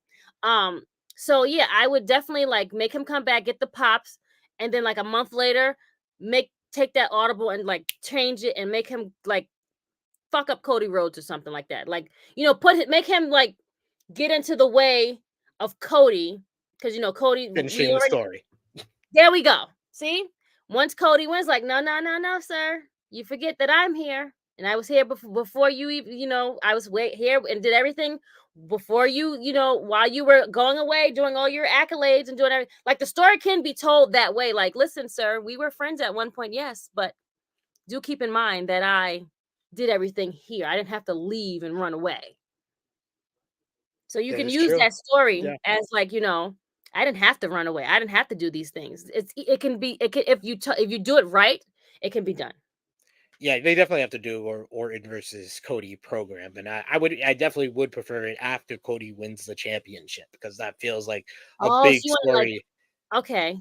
I can see. Okay, so you would prefer it after it being from Mania, basically. So we're talking because I feel like Cody has everything lined up for him right now. Like, he has a potential program with Drew McIntyre, who's been teasing that with him with this whole heel turn. Plus, he's still involved with the whole Judgment Bloodline, feuding with those guys. So he's going to be in War Games. He's going to be busy for the 2 months leading into Royal Rumble with either Drew, Judgment Bloodline, or some combination of that. He can win the Royal Rumble or lose the Royal Rumble, and then he has the road to WrestleMania. He's pretty much good. He doesn't need a Randy Orton to go tossing into here to keep him busy when it can become a bigger program after he's won the title. Okay, makes sense. It's just like, okay, well then what do we do with Randy while we wait? I think you can get a few months out of Orton being a babyface. It's just who the heels that you're going to put him against. And honestly, I think that Judgment Day is not that bad of an option. Whoever you want to put him against from Judgment Day, because he has not interacted with them at all. So when do we now? Okay, so with that being said, when do Damian take his chance and run with it? Is it after Mania? Like, is it during Mania? Like, what do we? At Mania, you have Seth hold the title all the way to Mania and even retain it at Mania. And then Damian cashes it in on him and becomes the second person since Seth to cash it in at Money in the Bank. I'm being cashed in at Mania. True. Very, very true. Okay. All right. And give him like a month and a half to win, and then take the belt off him. Okay, I got it. I can dig it. Oh, we got Negro Rock, who said, I'd be here for Randy versus Dom or Finn. I'd be here for Randy versus Dom. I'm here for Dom. I can, he's going to whip his little ass. He's like, I'm going to treat you like your daddy. I'm not your daddy, kid. Like, I can hear him say that. Not your daddy, kid. Final news, though, before we finish up with NXT to finish up WWE this week. Last month, WWE announced that it will return to Australia on February 24th for Elimination Chamber in Perth at Alpes Stadium in Australia. 7 News Adderall recently interviewed Rhea Ripley to promote the show and noted that she will headline the event. House of Wrestling reports that they contacted the WWE source, who noted that at this time Ripley is not planned to main event. However, that's because the main event of the show has not been decided on. The source noted that Rhea Ripley will be on the show and creative will dictate the match and match position. The news outlet saying otherwise is just local news doing what they do, but all good. The Western Australia previously suggested that The Rock will be on the show, which was dismissed as tabloids being tabloids. And Ripley has been getting praise for the promotion she's done for the event in interviews with 7 News Adderall and Sports News Australia and The Advertiser. So do you think Rhea Ripley headlines or Elimination Chamber in Australia, the event before WrestleMania? And who would that be against if she did? She should. I mean, well, she hometown, yes. She's probably definitely they're gonna give her that moment. Because they're probably going to save Nia for WrestleMania. No, you think WrestleMania seems pretty obvious. It's Becky Lynch. They keep teasing that. Yes, you're right. Every other month, they keep teasing. They just run into each other. Look, right? Yo, I can't. Why is your eye? It's probably that. Probably you guys are probably doing that, right? Okay, cool. Yo, I'm dying. Okay. So then, like, hell, make a Nia then. Fuck it. I mean, I would not mind. That's definitely a heel for her to be the baby face again. So yeah, that works. That works. I mean, that would be the heel for her. I mean, because she'll definitely, because it's her hometown, so she's definitely going to like get that pop and that whole thing. Like, think of it as the Puerto Rico, like when we did Puerto Rico. Well, maybe she'll lose at home. Because it's WWE. It is WWE. Right, like, ladies we and gentlemen. like listen, right, like listen. We gotta acknowledge what we're talking about here. Exactly, like they had Jey Uso and Cody be champs for 2 weeks. Take the belt off. Trick Williams was a champ for 4 or 5 days. Took the belt off him. Take the belt right back off. Like, only person in Judgment Day that could keep their title is Rhea. It's Rhea Ripley. Yeah, that's it. WWE NXT this week, they did 798,000 viewers with mostly a developmental show, which stands by my argument that they could have beaten AEW last week with just a developmental show. They didn't have to give AEW a spiritual victory by loading it up with The Undertaker and Cena. They did. We said this from you definitely didn't need the Undertaker. You didn't need the Undertaker at all. Need Old Man River. You didn't need him to come in and like talk to Braun Breaker. Like, we could have did that backstage at Raw or something. Like, you didn't. He gave him the rub. Yeah, choke slamming him. Definitely a rub. But this week you had the show featured Carmelo Hayes beating Dijak and Baron Corbin to become the #1 contender for the NXT Championship. He will face Ilya Dragunov next week. In 2 weeks at Halloween Havoc Night 2 on Halloween night. The third encounter between these two men, and everyone is definitely gonna be looking forward to that one. Speaking of Mello, his usual best friend and tag team partner Trick Williams shocked him on NXT this week when he was announced by Ilya Dragunov as courtesy via Cody Rhodes as the 4th participant in the main event, which of course caused even more tension between Mello and Trick. However, Williams was mysteriously attacked backstage, leading to him missing the belt that Mello eventually won. So we shall see. We then have we had Chase U. They picked up the win in the Bada Bing Bada Boom Battle Royale by last eliminating Angel Garza and Humberto Carrillo after a distraction from the Creeds. And Lyra, is Chase U kids again? What happened? I said she's back with Chase U again. I thought she left. Her and JC were cheerleaders. Apparently, JC liked the fact that Chase U helped them to win a match a couple of weeks ago, so he's been rocking with them. And Lyra Valkyria beat Tegan Knox, and after the matchup, Becky Lynch gave final words before their main event of Halloween Havoc next week. All in all, it was a nice build to Halloween Havoc, which kicks off next week, and the main event was really good. It was cute. It was cute. It was cute that she like shrug. It was cute. It's a regular. Again, they could have won with that same regular show that we had on Wednesday. Y'all could have did that the following Wednesday. Y'all didn't need to do all the bells and whistles. We didn't need John Cena. Like, we didn't need none of those people to come. Like, because they really didn't do much. Like, you didn't really need them. Like, y'all could have like had faith and say, I feel like these guys are gonna win regardless. Believe in your stuff. Believe in your stuff. Believe in your people. But I mean, hey, the goal was to beat them. They beat them, so I can't say that it was wrong. Say it was wrong. We got G Look saying, "Wow, she back in Chase U." Missed that. He missed it too. I'm like, I missed that particular match at the moment, but I'm like, when did the girls go back over to Chase U? But okay, sure. And we got G-Log also pushing y'all to hit the like button in the chat. Hit that like button if you haven't already. He says, come on, fans. If you like this content like I do, hit that like button like my buddy Trick. We also got Negro Bucket says, I would love to believe that Paul wouldn't do that to Rhea because she's one of his babies, but I don't know, man, about Rhea losing in Australia. Yeah, she would. They would do that. They do that, sir. They would. And yes, producer, that is G, the infamous G in the chat. Yes. And welcome everyone, anyone else who's joining us live now. Remember to hit that thumbs up, sound off in the live chat as we're going to move on to some AEW from this past week. AEW Dynamite was hugely back on Wednesday nights, 901,000 viewers. So developmental show Yeah. wouldn't beat them if they came to Wednesday. Um, I'm like, guys, y'all all tuned in and did everything this Wednesday. Y'all could. What happened? Y'all didn't understand the assignment last week. I don't understand. No, didn't understand it. AEW Dynamite, the show this week featured Juice Robinson winning the Dynamite Dozen Battle Royale So by predictable.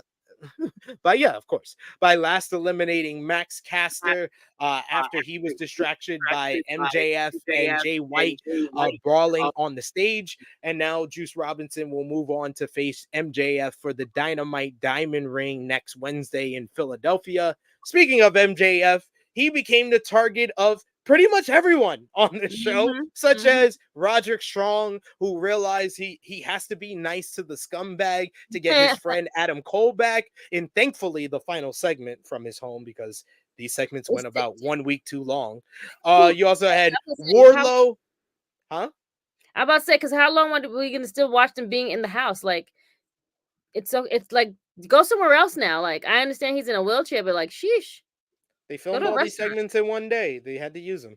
Also, you had Wardlow, who squashed Ryan Nemeth and showed he has his sights set on the champ with his name written on his wrist tape.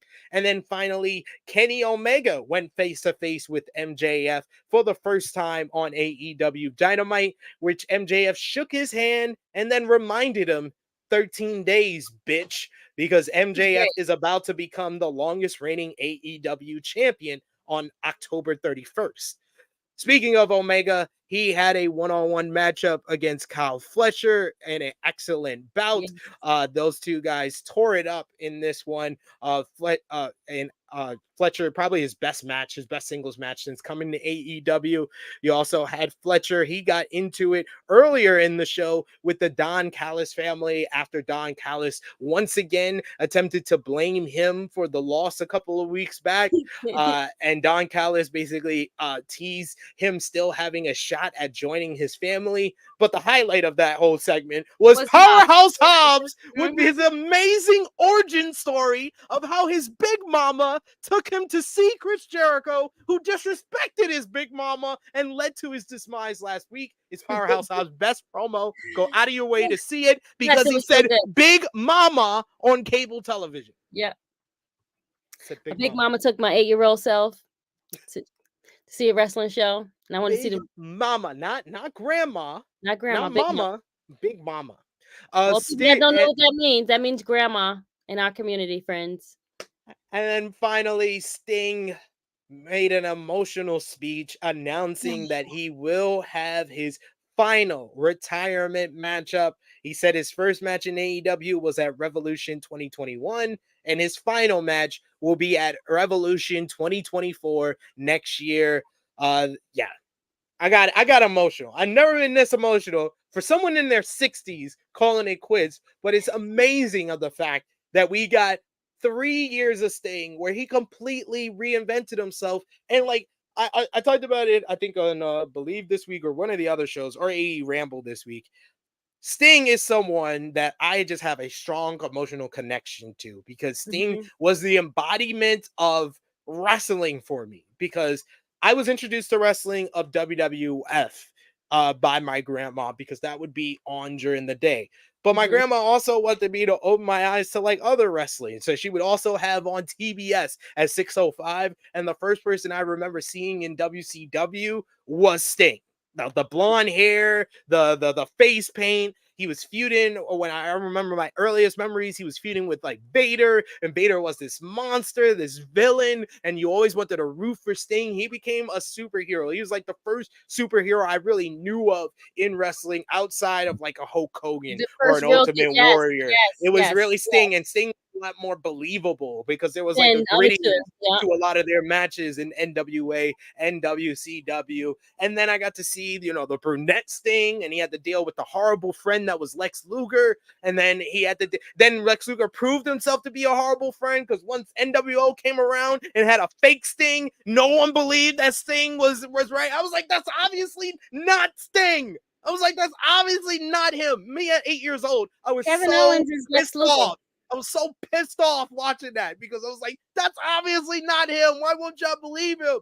And then he stayed up in the rafters. He became Batman. So he went from like Superman to Batman in the Crow Sting era, where he would just beat people up with one fist and a bat. It would be like freaking 10 NWO members, and a Nitro would end with Tony Schiavone being like, we're running out of time. Sting is fighting all down. He's like fighting off motherfuckers with like 2 hands. Like, yo, motherfuckers be running to him. He just be punching them shit. Yo, it was just crazy. And then What a throughout time. the whole WCWN, then he comes into TNA and got to see him in there, and he reinvents himself again, the Joker Sting and all the stuff he did there. The WWE moment, the Survivor Series, one of the greatest Survivor Series moments of all time, is debuted there, and then they ruined it at WrestleMania because Triple H is a selfish son of a bitch. Yep. It's true. It's true. And then to come here and see him in AEW, where he is still a superhero, but he is the old superhero who stops relying on the fact that he's a skilled fighter. And he's the old superhero who's just realized, I don't have the same skills I did anymore. All I have is my resourcefulness and jumping off of high places. That's literally, if you read comic books, that's literally how all these old superheroes do it. Like John Cena, take a page out of his book, friend. Like, this is how you want to wrestle. Like, this is what you should be doing, friend. But you know, whatever. But yes, what a time to be alive, guys. If you missed that era of Sting back in the WCW days when he was like the Crow and he was the superhero, Superman, like, and then he would change his face paint colors to his trunks or whatever that issue was, like back with whoever he was going against. He was like the ultimate like good guy. It was so good. He's always been the good guy, though.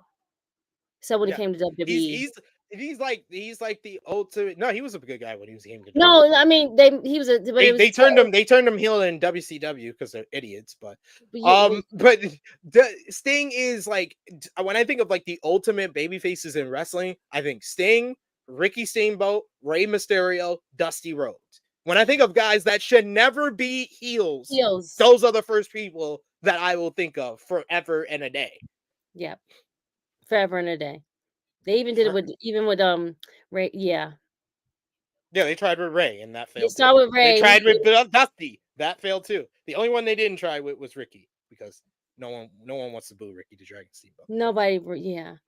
But yes. Wow. What a childhood. What a time. I wish I could have seen the TNA Sting though. I have to go back and rewatch those things. Man, my man Negro Buck, he hasn't been watching us. He hasn't been watching AE Ramble. I sold Jimmy on it. I am now standing pat. No, yeah, it's not. I'm now standing pat on my prediction. You watched AE Ramble? Yep. I'm standing pat on my prediction. I prediction. always watch AE Ramble because if I don't see the whole of AEW, I watch AE Ramble. You tell me the whole thing, friend. Smart woman.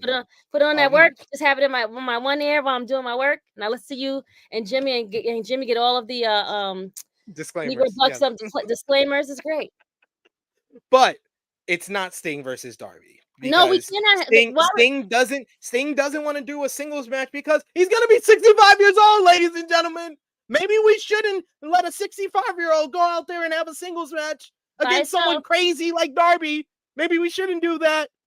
I'm just saying. I think Darby doesn't even want to do that either. I think they want to do it together. Like, let his last match be with someone that he's been with from the beginning. That is just like carbon copy, like his little kid or what is his son. And, you know, let's go out and let's tear the roof off this mother. You know what I'm saying? Like, let me get 2 good spots, and that's all I need. I'm going to be 65. Exactly. My AARP card does not need to go in effect right away. So that is why the perfect match for Sting's retirement, Revolution 2024, is something that ties a bow on his current story and someone else's story, and that's Sting and Darby Allin versus Adam Copeland and Christian Cage reuniting for the very first time. Because what did Adam Copeland say to Christian Cage? When they all leave you. Who inspired them to go on this now 40-year friendship and 30 years in the wrestling business? Yeah. Sting and Lex Luger. So they team for the first time again against Sting in his retirement. Wait. You know how they could be really good heels? Is that they dress like old Stings and have the face paint on. Let's do it. Book it. I think Sting and Tony, if you're listening, I know you're listening, Tony. I know you listen to Tru Heel Heat. You're a good man. Tony, if you're listening, pay the money for a Man Called Sting theme song. I need to hear it one more time. A Man Called Sting. Come on, you gave us Megadeth at All In. That was great. Metallica, all that, all great stuff. Give me a Man Called Sting. Give me his original theme song, please. I'm here for it all, friend. See, I saw Negro Buck. I saw Negro Buck too. Yes, yeah. Negro Buck was in the chat listening. He knew what it was. See, that's what I'm good. That's what I'm a booker, guys. I'm just here because no one's hired. Want to work for OVW? Yeah, OVW would probably hire me. Frantic World says if Al Snow doesn't let them give it to you, first of all.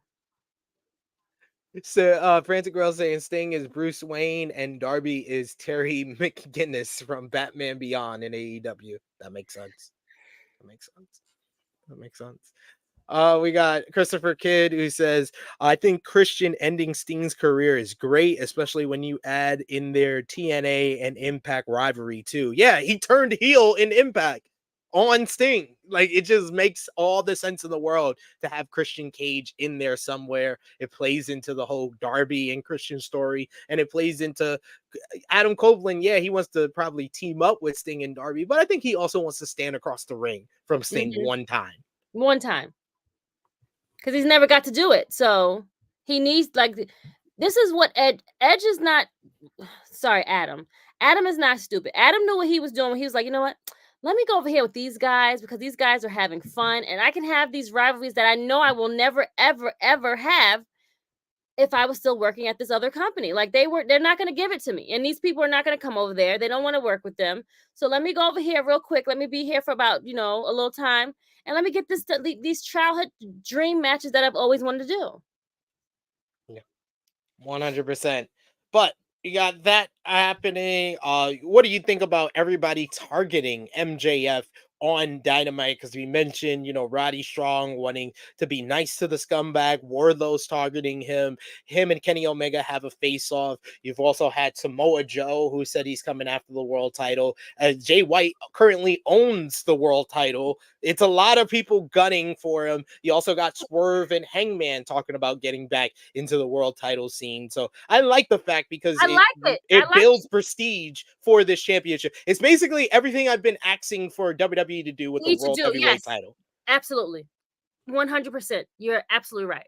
Because at least we can figure out, we can count on matches that lead us all the way into next year.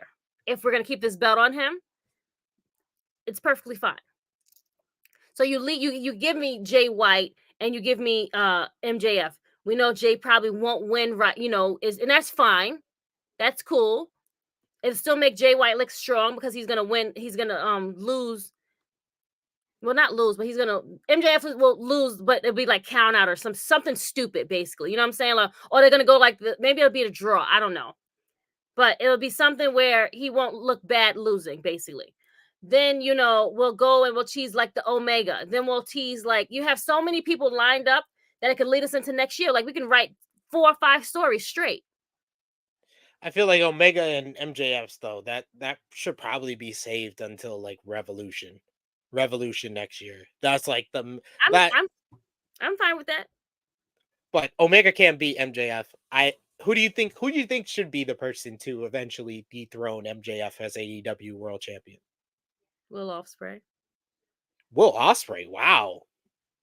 So you're saying this is going to happen next year and Will Ospreay signing with AEW and he's going to be MJF? Absolutely. I said there's 3 top choices for me right now.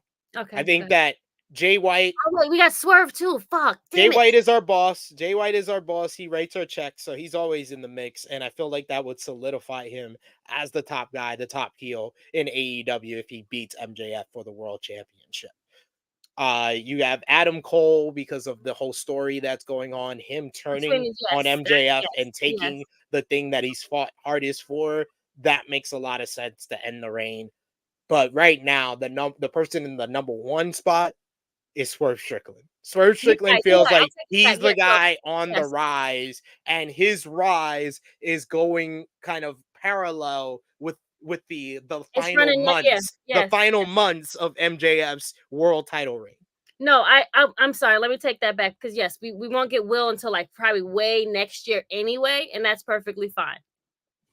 We definitely do need Swerve as champion. Like you have to pull that. Like now he's so hot right now, and he deserves to be the first one.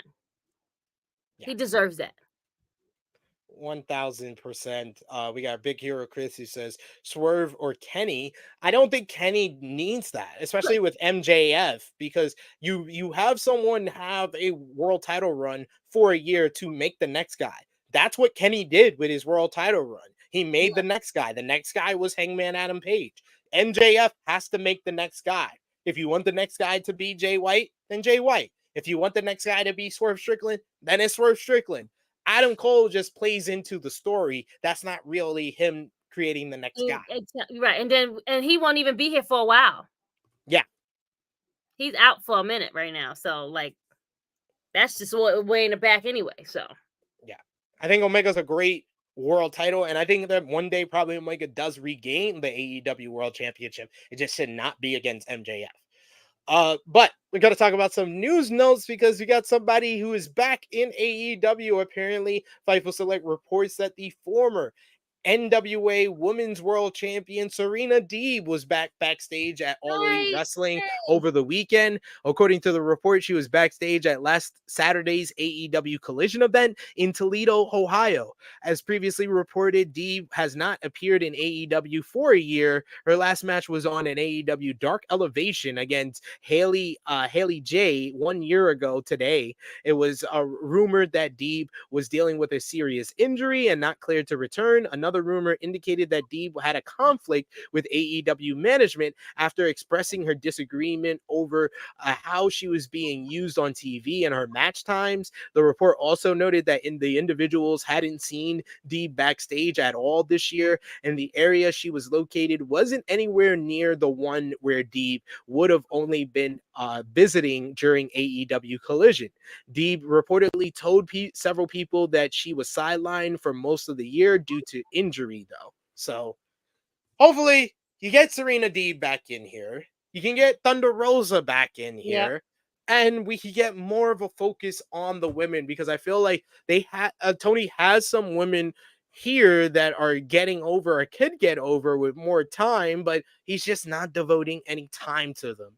And it's coming slowly but surely a lost cause with axing AEW to devote more time to the women.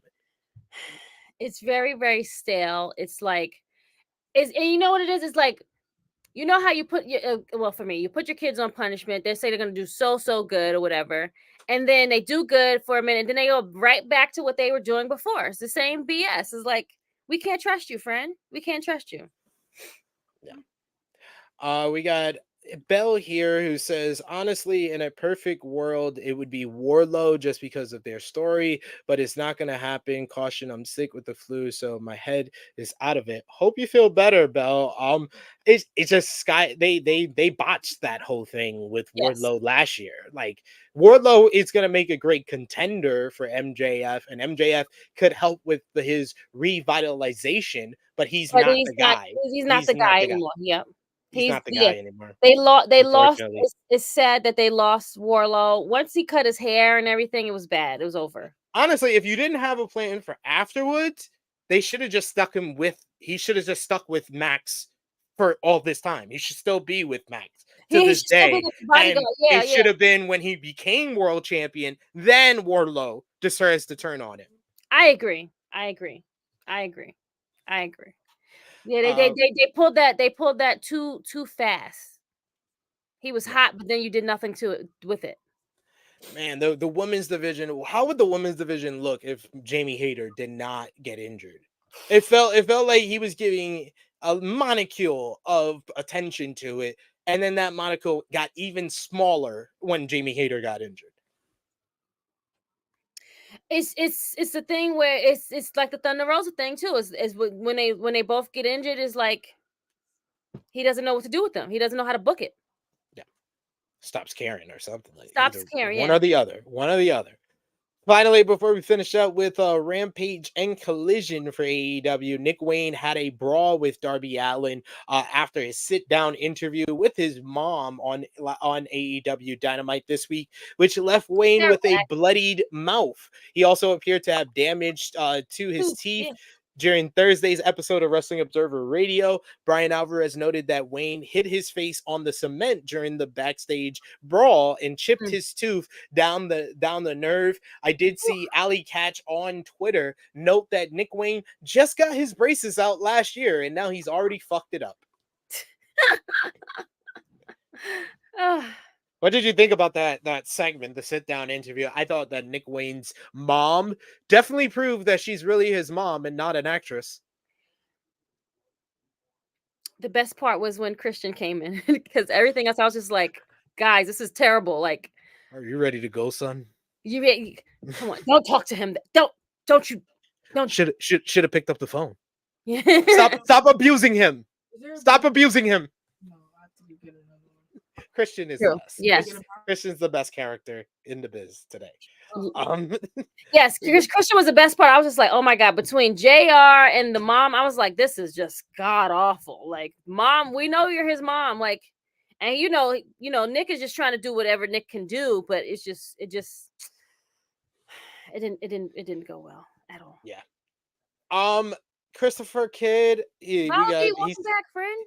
He said MJF is partially to blame for the Wardlow ball drop. Can we at least agree to that? He's to blame partially. He's mostly to blame for the eventual win not getting the attention that it deserved. But I don't think the initial win is where it went wrong. It's everything he did after is where he went wrong. So therefore I can't say MJF is partially to blame for the Wardlow ball drop. That's Tony's fault. It's where was the ball drop? Was the ball drop the initial win, or was it everything afterwards? It was everything afterwards. So that's Tony. That's Tony, yeah.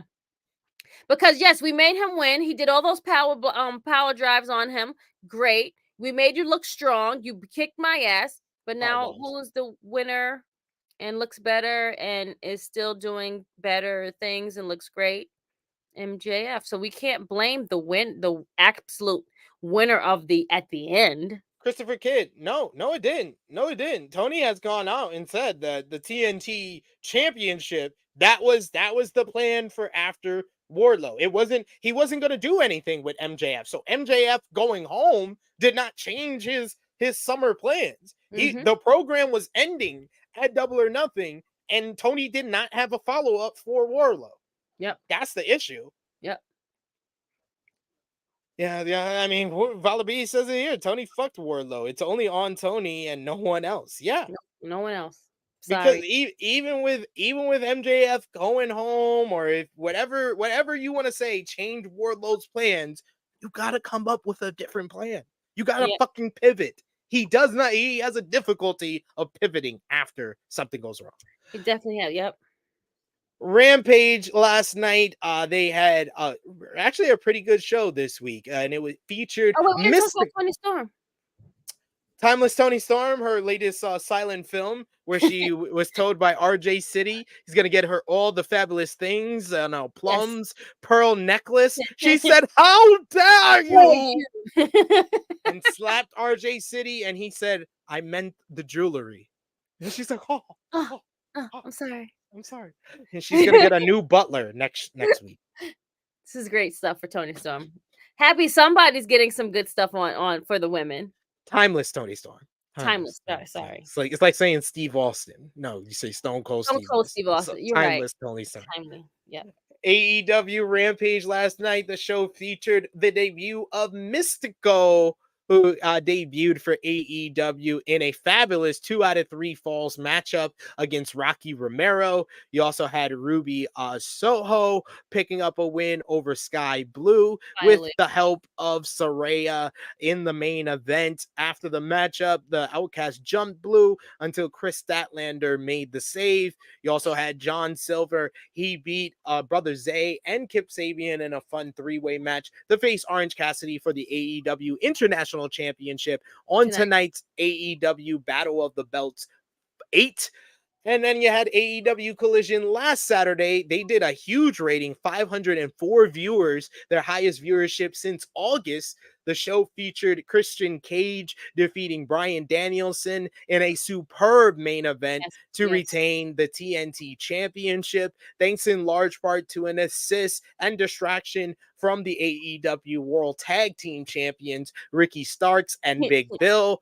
Post-match, a huge brawl broke out between the BCC, Christian Coalition, Starks, Bill, FTR, and Adam Copeland, ending with Nick Wayne surrounded by the babyfaces and taking a spear from Copeland before the babyfaces stood tall to end the show. You also had Samoa Joe beat Willie Mack in a fun little hoss fight to retain the ROH TV title, and Chris Statlander defeated Sky Blue in a good match to retain the TBS Championship. Post-match, Statlander wanted to shake hands with Sky, who Willow Nightingale came out and got between them, setting up Statlander versus Willow tonight on AEW Battle of the Belts 8.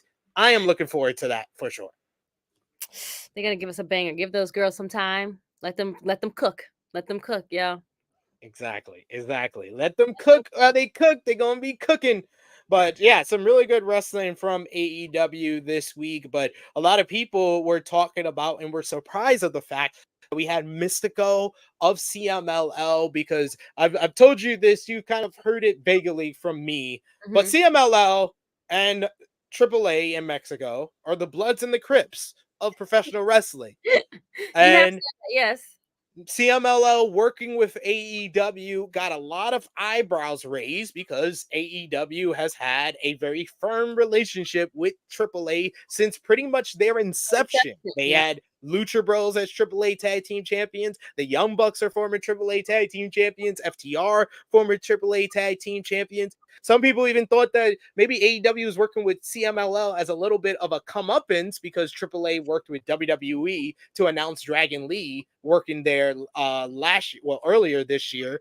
But what we found out during Tuesday's Wrestling Observer Radio, Dave Meltzer reported more details on the matchup between Mystico and Rocky Romero and AEW working with the Mexican-based CMLL promotion. According to Meltzer, this matchup is the start of a new working relationship between CMLL and AEW. Meltzer noted that this is tricky since AEW also has a working relationship with CMLL's rival promotion, AAA. AAA and CMLL do not have a good relationship with each other at the moment. Meltzer noted that while wrestlers in All Elite Wrestling who also work in AAA won't be working the same matches as CMLL wrestlers in AEW, the working relationship means that they will be AAA and CMLL affiliated wrestlers appearing on the same card. CMLL hates that, says Meltzer. I think AAA will live with that, and AAA's not going to do anything to jeopardize the relationship with AEW anyway. But CMLL, it will be interesting because they hate AAA and they don't want their guys around AAA wrestlers. Meltzer added that the matchups between Mystico against Rey Fenix or Roosh would not be possible in AEW. Following Wednesday, when Mystico and Rocky Romero filmed their matchup, CMLL released a statement to say thanking AEW for putting on the match. They said, CMLL gives our sincerest thanks to Tony Khan and AEW for the attention given to our talent and our general director, Salvador Lafroff, in the tapings for AEW Rampage that took place yesterday in Rosenberg, Texas. We wish to reiterate firmly that the collaboration between CMLL and AEW will be fruity Yes, they said fruity, not fruitful. Fruity and beneficial to both parties, and that will be the start of a solid relationship. The opportunity to show our talent on an international stage like AEW Rampage has been an honor and a privilege for us. We are grateful for the additional reception that the AEW fans gave during the one-on-one bout that Mystico and Rocky Romero had, which will be aired on AEW Rampage on October 20th on TNT at 10 p.m. Eastern Time. Like I said, I thought the matchup was fabulous, and it's nice to see AEW bringing another promotion into what they have basically become the United Nations of professional wrestling. And that's what it should be, though. You know what I'm saying? Like, it shouldn't be something. We just want you guys to entertain us and bring all kinds of wrestlers, give them a platform, get them like a stage that they probably can't reach, that you can be the middleman, like you said, the United Nations, and let them showcase their work. Yep. I'm here for it. I like it. Mystico, I think he performed very well, and it was kind of crazy to watch Mystico 12 years after he was Sin Cara have a successful matchup with no botches. That's who that was? Yeah. Successful match with no botches on American television. It was kind of amazing to see. Wow. With Rocky Romero. Look at that. Rocky Romero. Shout out to Rocky, the man. Very nice man, by the way. Vala B says AEW is Compton. Absolutely. G Loke says, Crips. Yeah. You know what gang I was saying he belongs to, folks. But Girl says, can't wait to see Willow versus Chris Statlander. We got Negro Buck saying Stat and Willow can be amazing if it has time. I agree there. We got Christopher Kidd, who's just trying to blame everybody for Wardlow's problems. He says we can also blame CM Punk for messing up his foot. That fucked up lots of summer plans too. That is true. Yeah, so point your blame at other people, not at MJF. That's two right there. Yeah, Follow B says, but they couldn't get Blue Panther for Bryan Danielson. Bryan Danielson's going to show up in a mask at CMLL and perform in Arena Mexico against Blue Panther. I would not be shocked. He only he's on limited time right now, guys. Yes, only got a year to do this. Final AEW note, they just lost another talent as another talent exit the company after being removed from their roster page. Brock Anderson has exited All Elite Wrestling according to a new report. PW Insider reports that an internal email was sent out in AEW on Friday, noting that Anderson was no longer with the company. It is believed that Brock's contract expired and that, like other recent departures, there is always the possibility of him to be used in the future. And Anderson is also no longer listed on the roster page on the company's website. His last match was on the August 12th edition of Collision, where he lost to Luchasaurus for the TNT Championship. Do you see Brock Anderson maybe following suit with someone that he was a tag team partner with on the independent scene, and then very briefly on AEW Dark, Brian Pillman Jr. and WWE picking up another second generation talent here? No. You don't see it? No. Sorry. You? No, I don't. Okay. Unless they really believe that Brian Pillman Jr., aka Lexis King, is not going to succeed as a single star, I think maybe they bring him in to be a tag team and they could be the new Horsemen. That's cute, maybe, but I don't. I mean, that's a very big if, friend. Very big if, indeed. But yes, we got more to talk about outside of WWE and AEW, but keep sounding off in the live chat. Send us super chat donations. Those always helped out. And we've been talking for almost 2 hours. Don't got one super chat? Come on, send one. Any dollar amount matters. We will highlight it on screen with us here. Vala B saying Brock Anderson was born with a full beard. That man was born looking 30 years old, because that man is like 20 something and he looks like he's in his 40s. He's an old man, young old man. Negro Buck saying, is Arn even still with AEW? I think as a coach. Yeah, I'm about to say, I think he's still there, just coaching. I seen more of Dean Malenko than him, though. That is fair. Moving on to NJPW Royal Quest 3, which was last Saturday in London, England. And this wasn't an overall very good to great show that we've usually got from New Japan this year, but boy oh boy did they knock the double main event out the park. The show featured Will Ospreay defeating Zack Sabre Jr. in a match of the year candidate, an absolutely sensational main event to retain the IWGP United Kingdom Championship. Post-match, Ospreay talked about that possibly being his last match with ZSJ, his career rival, and then challenge anyone for his title. This brought out Shota Umino, but Ospreay said he will only accept the challenge from Shota Umino if Shooter got Jon Moxley to accept a challenge from Great Okan for November 4th in Osaka at Power Struggle, which Shooter accepted. So we got Shooter versus Ospreay for the IWGP UK US Championship, and Moxley versus Great Okan at Power Struggle. Also, you had on this show, Shingo Takagi beat Tomohiro Ishii in an absolute banger match. Tama Tonga came out to challenge Shingo for the Never Openweight Championship on October 28th at Fighting Spirit Unleashed. So we'll do predictions for that card next week. Bullet Club War Dogs defeated Leon Slater and Cameron Kai in a very good tag team bout to retain the IWGP Junior Heavyweight Tag Team titles. And Yota Tsuji beat Luke Jacobs in a solid matchup. Yota Tsuji getting back on the winning ways. But Ospreay and Zack Sabre Jr., one of my favorite matches of 2023. This was just innovative move beats the best technical wrestler in the world in Zack Sabre Jr. And it was just art. And Shingo and Tomohiro Ishii, oh my God, it had one of the hardest lariats you will ever hear in your life, Krssi Luv. Is that right? Yes, it I mean, sounded I like didn't. a cattle whip. I didn't doubt that Will and Zach was gonna not be a banger. Come on, bruv, let's go. Come on, bro. Which was that's the only one I've seen that I saw out of everything. I saw it online, but because that's the one I wanted to see. I didn't really know about anybody else, technically. But yeah. Fair enough.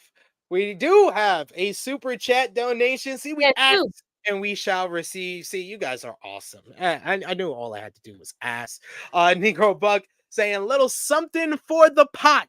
Thank Much you. love, guys. Thank you so much, Negro Buck. One of our favorites. Much love to you, and always enjoy the support. You've been with us pretty much the entire run of the show. So thank you, sir.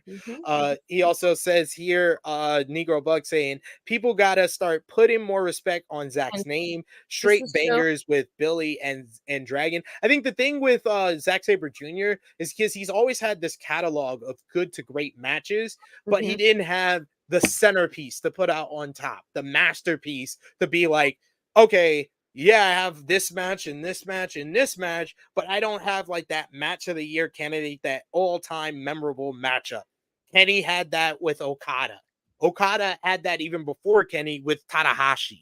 Ospreay has gotten that this year with his matches. He had that previously where Ricochet and Hiromu Takahashi, but he's gotten that even to a higher level with what he did with Kenny Omega this year. And now Zach had that back-to-back weeks pretty much with the American Dragon, Bryan Danielson at Wrestle Dream, and then this match. We will, yeah. When you're right, friend. Try my best. We got Vala B with another super chat donation. Thank you so much, Vala B. I swear, you and Negro Buck, you are always the ones that come through for us when we need it. So this heart is for you. Sending it out. And warm hugs from Krssi, not from me. Vala B saying super chat donation. Thank you so much, Vala B. He says, I rock double monitors, but it's still going to be tough to follow both Bound for Glory and 3-hour Collision today. Battle of the Belts 8 is the third hour. I know. I'm nervous about it that I have to have the double screen because I want to pay attention to both shows so much. Oh, Bound for Glory and then Collision. Yeah, we're going to run down the Bound for Glory card, but I've said it once, I'll say it again. It's the best Impact Wrestling card, I think, ever. Bound for Glory. Wow. Okay. We shall see. We shall see. Frantic Girl says Undertaker has a Patreon now. Who gives a fuck? Patreon.com/Tru Heel Heat. That's what you should give a fuck about. We got Vala B says, but neither you nor Dave gave Shingo versus Ishii 5 stars. SMH, bruh. It wasn't 5 stars. You can have a match of the year candidate that's rated 4 3/4 stars. That's still a match of the year candidate, Vala B. It's not a perfect match. I've seen the perfect Shingo and Ishii match. That wasn't it. Plus, the sound was messed up. Unless you were there, I can understand the people that were there live who gave it 5 stars, but the production quality of us watching at home wasn't the same as the experience they got live. So that's another thing as well. We got in the chat here another super chat donation. I swear, Negro Buck and Bala B. I swear, these guys are the MVPs. Thank you so much, Negro Buck. Appreciate you, good sir. He says, realistically, SP, do you think Zack ever wins the IWGP World Championship? I think he deserves a run personally, but I don't know if NJPW feel the same. I think that the biggest thing for Zack is the fact Will's leaving. I'm just saying it like it's already a foregone conclusion. Tony Khan's about to put a Brinks truck in the back of his garage, giving him all the money he ever wants it. So Will leaving opens up the spot. It's the same. It's gonna leave Zack in a similar position of what Will and Jay was in when Kenny left. Of the same position Kenny was in when AJ Styles left. Yes. The same position that AJ Styles thrust himself into when Prince Devitt was going out of New Japan. He can become the top gaijin. He can become a contender to win the IWGP World Heavyweight Championship. He could be that top heel. Once Will leaves. As long as Will is in New Japan, he's never going to be that guy. Will's going to be that guy. But when Will leaves, then that opens the door for Zack to do that. And I feel like Zack is peaking at his powers of where he is as a performer in the ring, as a character on the mic at the right time, where he is going to be the only option and the best option for New Japan to fill that spot. Mm-hmm. I hope that was good enough for your money's worth, Negro Buck. I tried my best there. I think it is. I mean, it's very straightforward and to the point. Like, yeah, he can't be the top guy because there were too many other guys before him. You have to wait your turn, and his turn will be next when Will leaves. And it's just like all the other predecessors. They had to wait to be top guys when all the other guys that were top guys were there. Yeah. Vala B, I did hear that Will is really interested in Impact. He also did that before, he did an interview for an Impact Wrestling pay-per-view. So, he also said that he's going to go to the place that offers him the most money and is the best place for him, which, I'm sorry, AEW fits the bill more than Impact. I'm just saying. I know what Will said, Vala B, but you're negating the fact that he said that in an interview to promote an Impact Wrestling pay-per-view. I'm sorry, until he says these things in an interview that has nothing to do with Impact Wrestling, I'm not taking it that seriously. I love Will. I'm not calling Will a liar. I'm just saying wrestlers gonna wrestle. That's all I'll say to y'all. Wrestlers gonna wrestle. Negro Bug saying Zack has won the New Japan Cup twice. I think he can do it. Great answer, Sid, and that's how I feel, honestly. So there you go. And then finally, let's finish up what we missed with some ROH and Impact from this past Thursday. Ring of Honor, you had the Gates of Agony beating Darius Martin and Action Andretti and the Workhorsemen in a 3-way main event. You also had Billy Starks picking up a win over Diamante. Post-match, a brawl broke out between Athena, Starks, Diamante, and Mercedes Martinez, which referees had to separate them, and Commander defeated Metalik in a fun Lucha Libre sprint on the show. You also had then over on Impact on Access TV, it was the go home show ahead of Bound for Glory, where you had Trinity and Mickey James teaming up ahead of their showdown at Bound for Glory, where they picked up the victory over Giselle Shaw and Savannah Evans in a solid main event. You also had one of the best segments that I've seen from Impact in a very long time. Alex Shelley and Josh Alexander had a great sit-down interview breaking down Shelley's deteriorating mind state heading into Bound for Glory. And then you also had Speedball Mike Bailey beat Samurai Del Sol in a very good X Division battle. But got some news notes before we give our final predictions ahead of Bound for Glory. And the news notes gotta do with your favorite person, Miss Krssi Luv, the Punked and the Restless Impact Edition. Oh, Are you God, ready? here we go. Oh, damn, Are you ready Phil. for the Impact Edition of the Punked and the Restless? Well, Impact Wrestling reportedly has reached out to CM Punk following his release from All Elite Petty. Wrestling after the Petty. investigation into events at AEW All In. AEW terminated CM Punk's contract with a statement being made on September 2nd, 2023. Jack Perry was also suspended indefinitely for his involvement in the backstage altercation at Wembley Stadium in London, England. With interest in Punk's next move, WWE has drawn attention to a recent tease as the company builds to a return to Chicago for Survivor Series on November 25th, 2023. But then Sean Ross Sapp on Fightful.com recently replied to a tweet asking if Punk could appear at Impact Wrestling's Bound for Glory tonight, taking place in Chicago. And he said, and I quote, "I know a lot of people scoff at it, but yeah, Impact would welcome CM Punk. And beyond obvious reasons, people said he was really great backstage when he visited. In April 2023, Punk paid a visit to Impact Wrestling when it was running in Chicago. And then Ebu of Wrestle Purist has revealed that Impact Wrestling has reached out to CM Punk and threw the offer out there. At this time, there are no further details of the offer that Impact Wrestling made to Punk, but it has been made. So I'll give you the 0 to 100. What do you put the percentage on CM Punk signing with Impact Wrestling and debuting tonight at Bound for Glory? Tonight? Oh, 65%? Wow, that's high. No, okay, maybe 40. 40. 40 is still pretty high. That's still pretty high. What you saying, friend? I'm going to say 25%.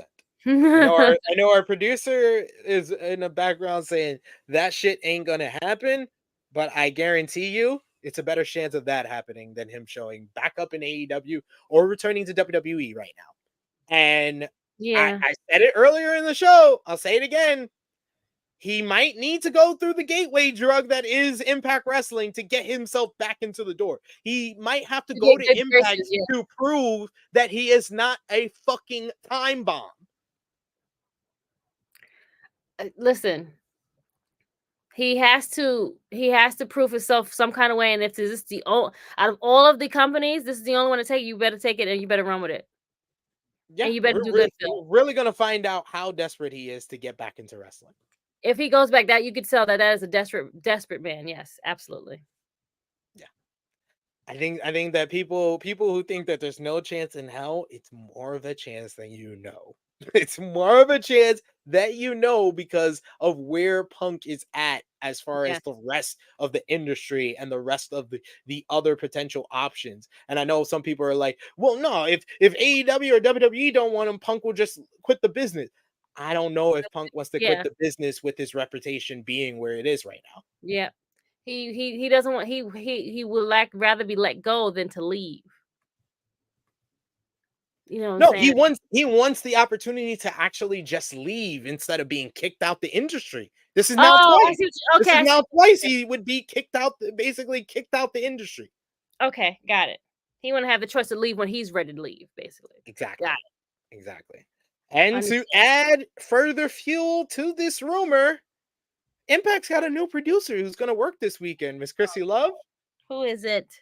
Ace Steel is reportedly set Oh, to work Impact Bound for Glory this weekend. PW Insider has confirmed with multiple sources that Steel is in Chicago and will be working as a producer for the weekend, which includes Saturday's pay-per-view and the post-pay-per-view TV taping. Steel is working what one source referred to the gig as a producer tryout. Impact wanted to bring Steel in after he was let go from All Elite Wrestling following the all-out backstage brawl last year. Steel ultimately returned to AEW in a remote position, but was again to let go after CM Punk was fired from AEW for his backstage altercation with Jack Perry. The report notes that Impact reached out to offer Steel the same opportunity, and for those who immediately jumped to the conclusion, there is no word in the report about CM Punk potentially appearing at Bound for Glory along with Steel. Okay.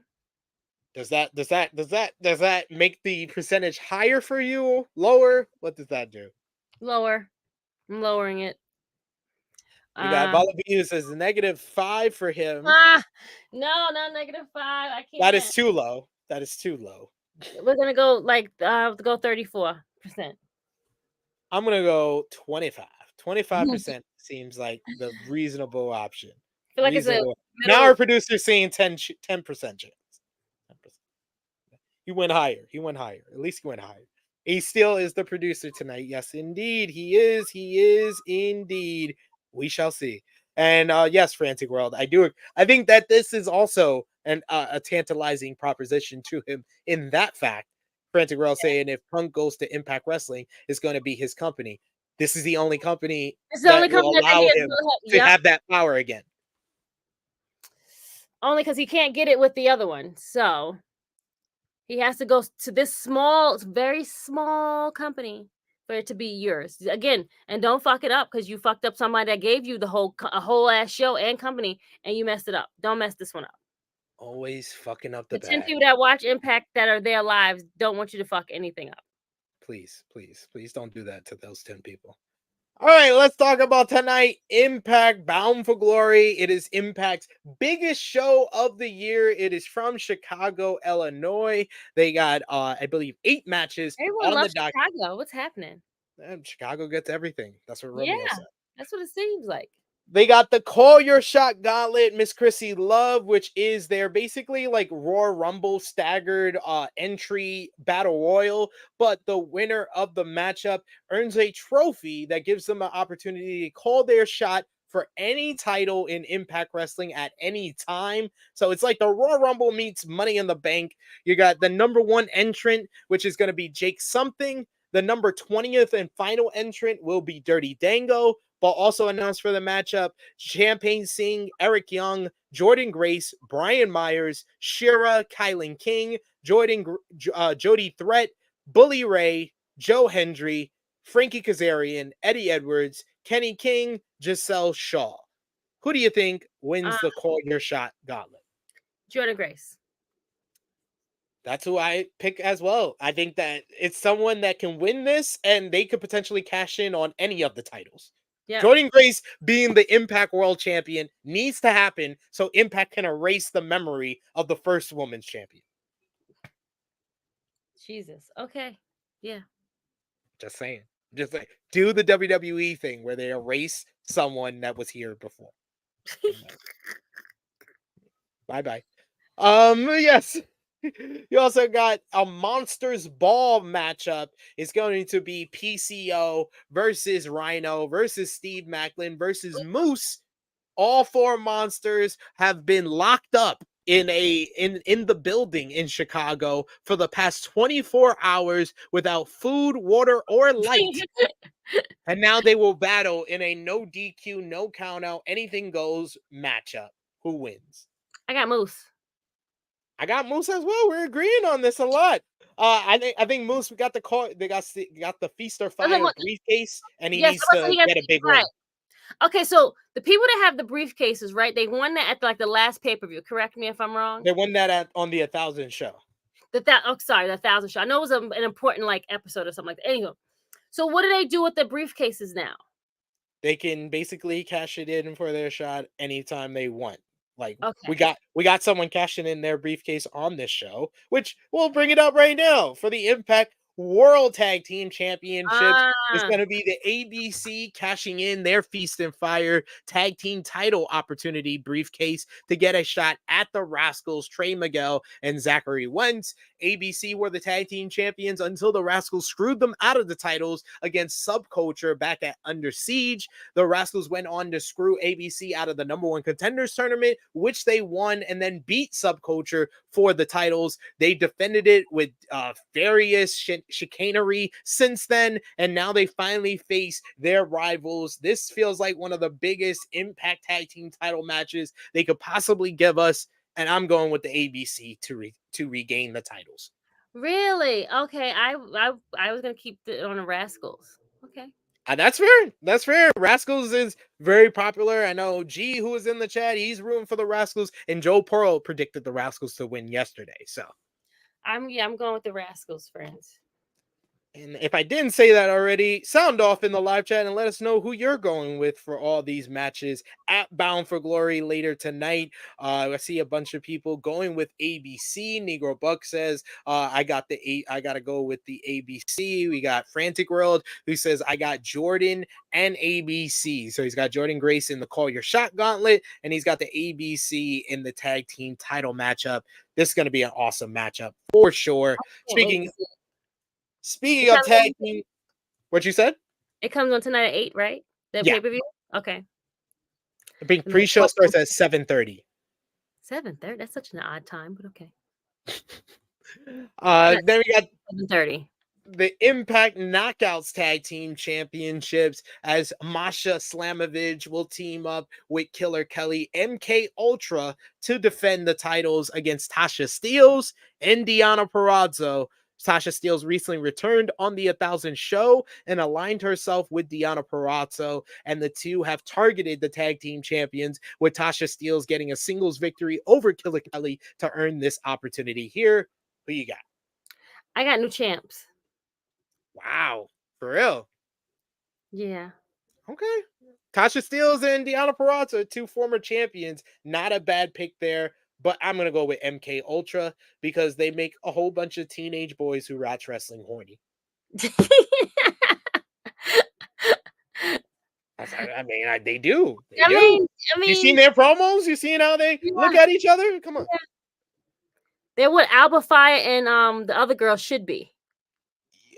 What they want to be, but they won't be. But I'm just saying, like, you don't even get to see them, but they won't even let them like cook because, you know, it's WWE. But anyway, we're talking Impact. Sorry, go ahead.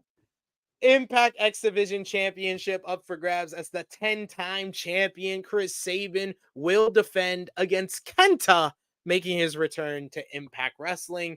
This was a match that I said on the preview. I will say here, when I first saw it being made, I was like, man, this is going to be a great match.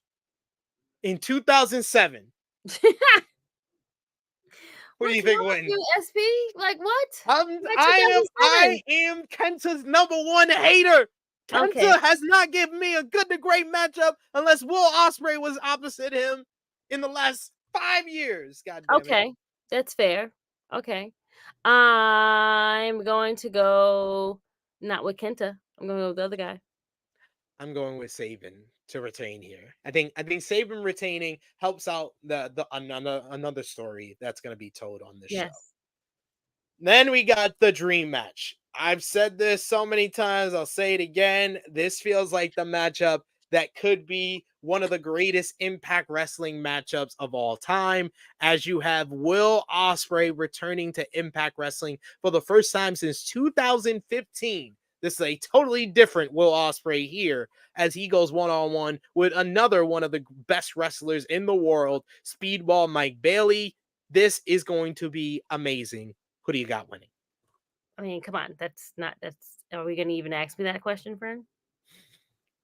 Will Ospreay. Duh. Krssi Luv, come on, no bro. Will Ospreay mark. I don't bet against him and Roman at all. I don't give a shit even if he does lose, but I don't bet against them.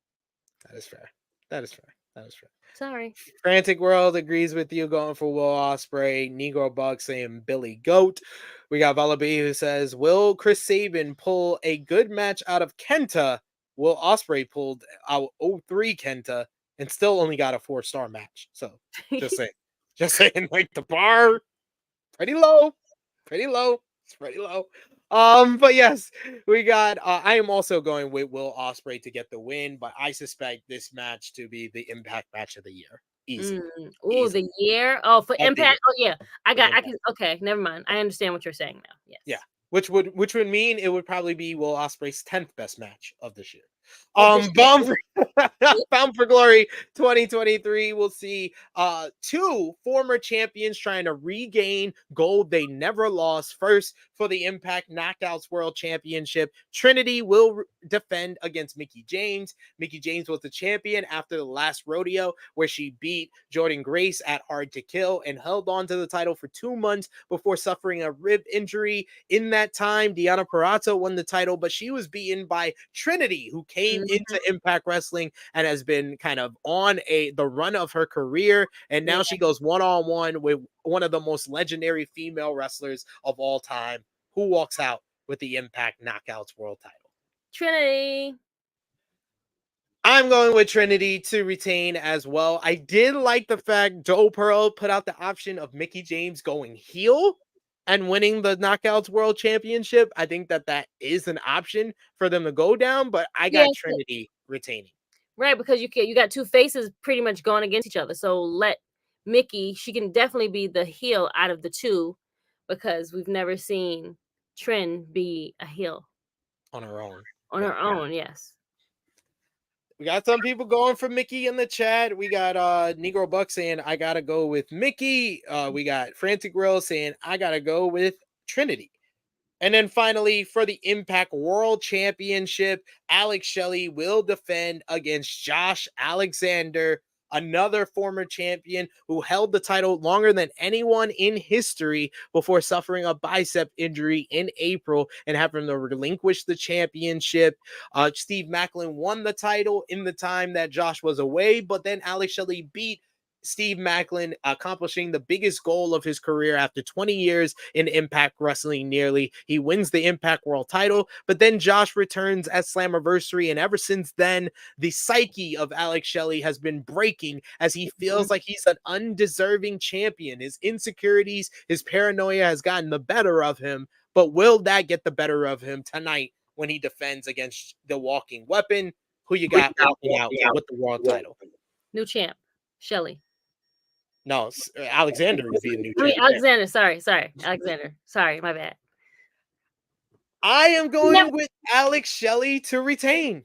I think that this whole paranoid champion is very interesting. I feel like it's his character is the most interesting thing in Impact Wrestling and how he's breaking down under the pressure. I think it's an interesting way to go about that. And you have the added element of him fully going heel. It opens up the option of maybe you have his best friend and tag team partner, Chris Sabin, try to convince him to go back to the good side, and Shelley turns on him as well. And Chris Sabin is the X Division champion, and he's an X Division champion who has cashed in option C to become the world champion as well. So you have a big money matchup there of Shelley versus Sabin for the world title as well. Right. Coming out of it. Right, and you can do you can easily have another rematch afterwards too. So Yeah. I'm not mad at your choice. Or either one of them winning is not a bad decision, to be honest. No, because then you can play it out and have at least 2 more matches. That's the best way to do it. When you have a matchup going into a big pay-per-view where either guy could win and it's a good option, that's the best thing for a promotion. Yeah. But yes, bunch of people saying Shelley for the upset in the chat. We got Vala B who says Josh. It's going to be very interesting. And of course, we'll have a review up, I don't know, either tomorrow or Monday for Impact Bound for Glory 2023. I am very much looking forward to the show. So I'm going to have the 2 screens up for Collision and Bound for Glory tonight. Krssi Luv, that brings us to a close on another edition of the Flagship podcast. And look at the time, friend. Look at the time. When it's just us two, we roll. Us two, we rolling. It's easy. Krssi Luv, let the people know where they can follow you and when they'll see you again. So, guys, hey, this is Krssi Luv. You can follow me on IG, which is Krssi Luv _1, Twitter or X, whatever they're calling it now these days. It is Tru Heel Krssi Luv. Catch me out on the latest episode of The Ring Fanatics. We talked about Halloween, so we talked about scariest characters on WWE. We ranked them and who was the scariest out of them all. So if you get a chance, go watch that and like it for them, please. Other than that, I think Seven Vegas Hill is coming tomorrow. I don't know yet. We got to talk to our tag team partners. We have not heard from them. Okay, Don't talk to me. that's family business. You can't talk about that. Okay, sorry. Other than that, guys, follow me every Saturday, 11:05 a.m. on Saturdays. It's the flagship show, which is Tru Heel Heat. And congrats to the team. The team is awesome. They do all of the work. They come in every week during the weekdays and be on here for hours. Romeo, oh my God, the hardest working person in podcast history ever, besides SP3. You two, I don't know how you guys do it. And he has 2 small children. It's a lot. But other than that, we are at 10. Like when I met these guys, we just doing this because fun, and we were watching wrestling and we were doing this, and now this is a huge thing, and like podcasts are like taking over the world. So yeah. Guys, thank you guys so much for that. I love you all. And SP, what's up, friend? Yes. Oh, did you tell them about next week? About the time? Yes, I was gonna say that. Next Saturday we won't be here for the Tru Heel Heat flagship podcast. We're probably gonna go live on Sunday because one of our very own Tru Heel Heat team members, the Stat King, is tying the knot. He's getting married on next Saturday, and I'm a part of the wedding. Honest man of him. She's making an honest man out of him. I'm a part of the wedding, and I was gonna do it before the wedding, but I was like, nah, it's gonna take. That's too much work. Yeah, don't do that. That's too much. So I'll just get home early. We'll go live, so you can have the double screen while football's going on. You'll go live with us on a Sunday. It won't be long, like we promise you. We'll make it a smooth, easy a show like we did today's show. Great. Yes. But follow me on the Twitter machine at Tru Heel SP3. Follow the gang, Facebook, Twitter, Instagram, TikTok at Tru Heel Heat, patreon.com/Tru Heel Heat, $3 a month. You got the prediction championship, plus much, much more. We got a producer calling it next Sunday. Title Sunday, a special edition of Tru Heel Heat. Tru Heel Heat 249 on a Sunday. You love to see it. See it. But yes. Yep. Follow us on all those platforms. Subscribe on the Patreon. We're not gonna say bye yet because we're gonna close off with Krssi Luv's favorite segment because we were about to forget about it. Match of the week. It's the match of the week. We're gonna sign off on that match of the week. So let us know in the live chat your top 3, top 5 best matches from this past week. I will start things off as usual. My honorable mention this week: Rampage, Mystico versus Rocky, the 2 out of 3 falls matchup. SmackDown, Io Sky versus Charlotte. That's an honorable mention as well. Great main event matchup.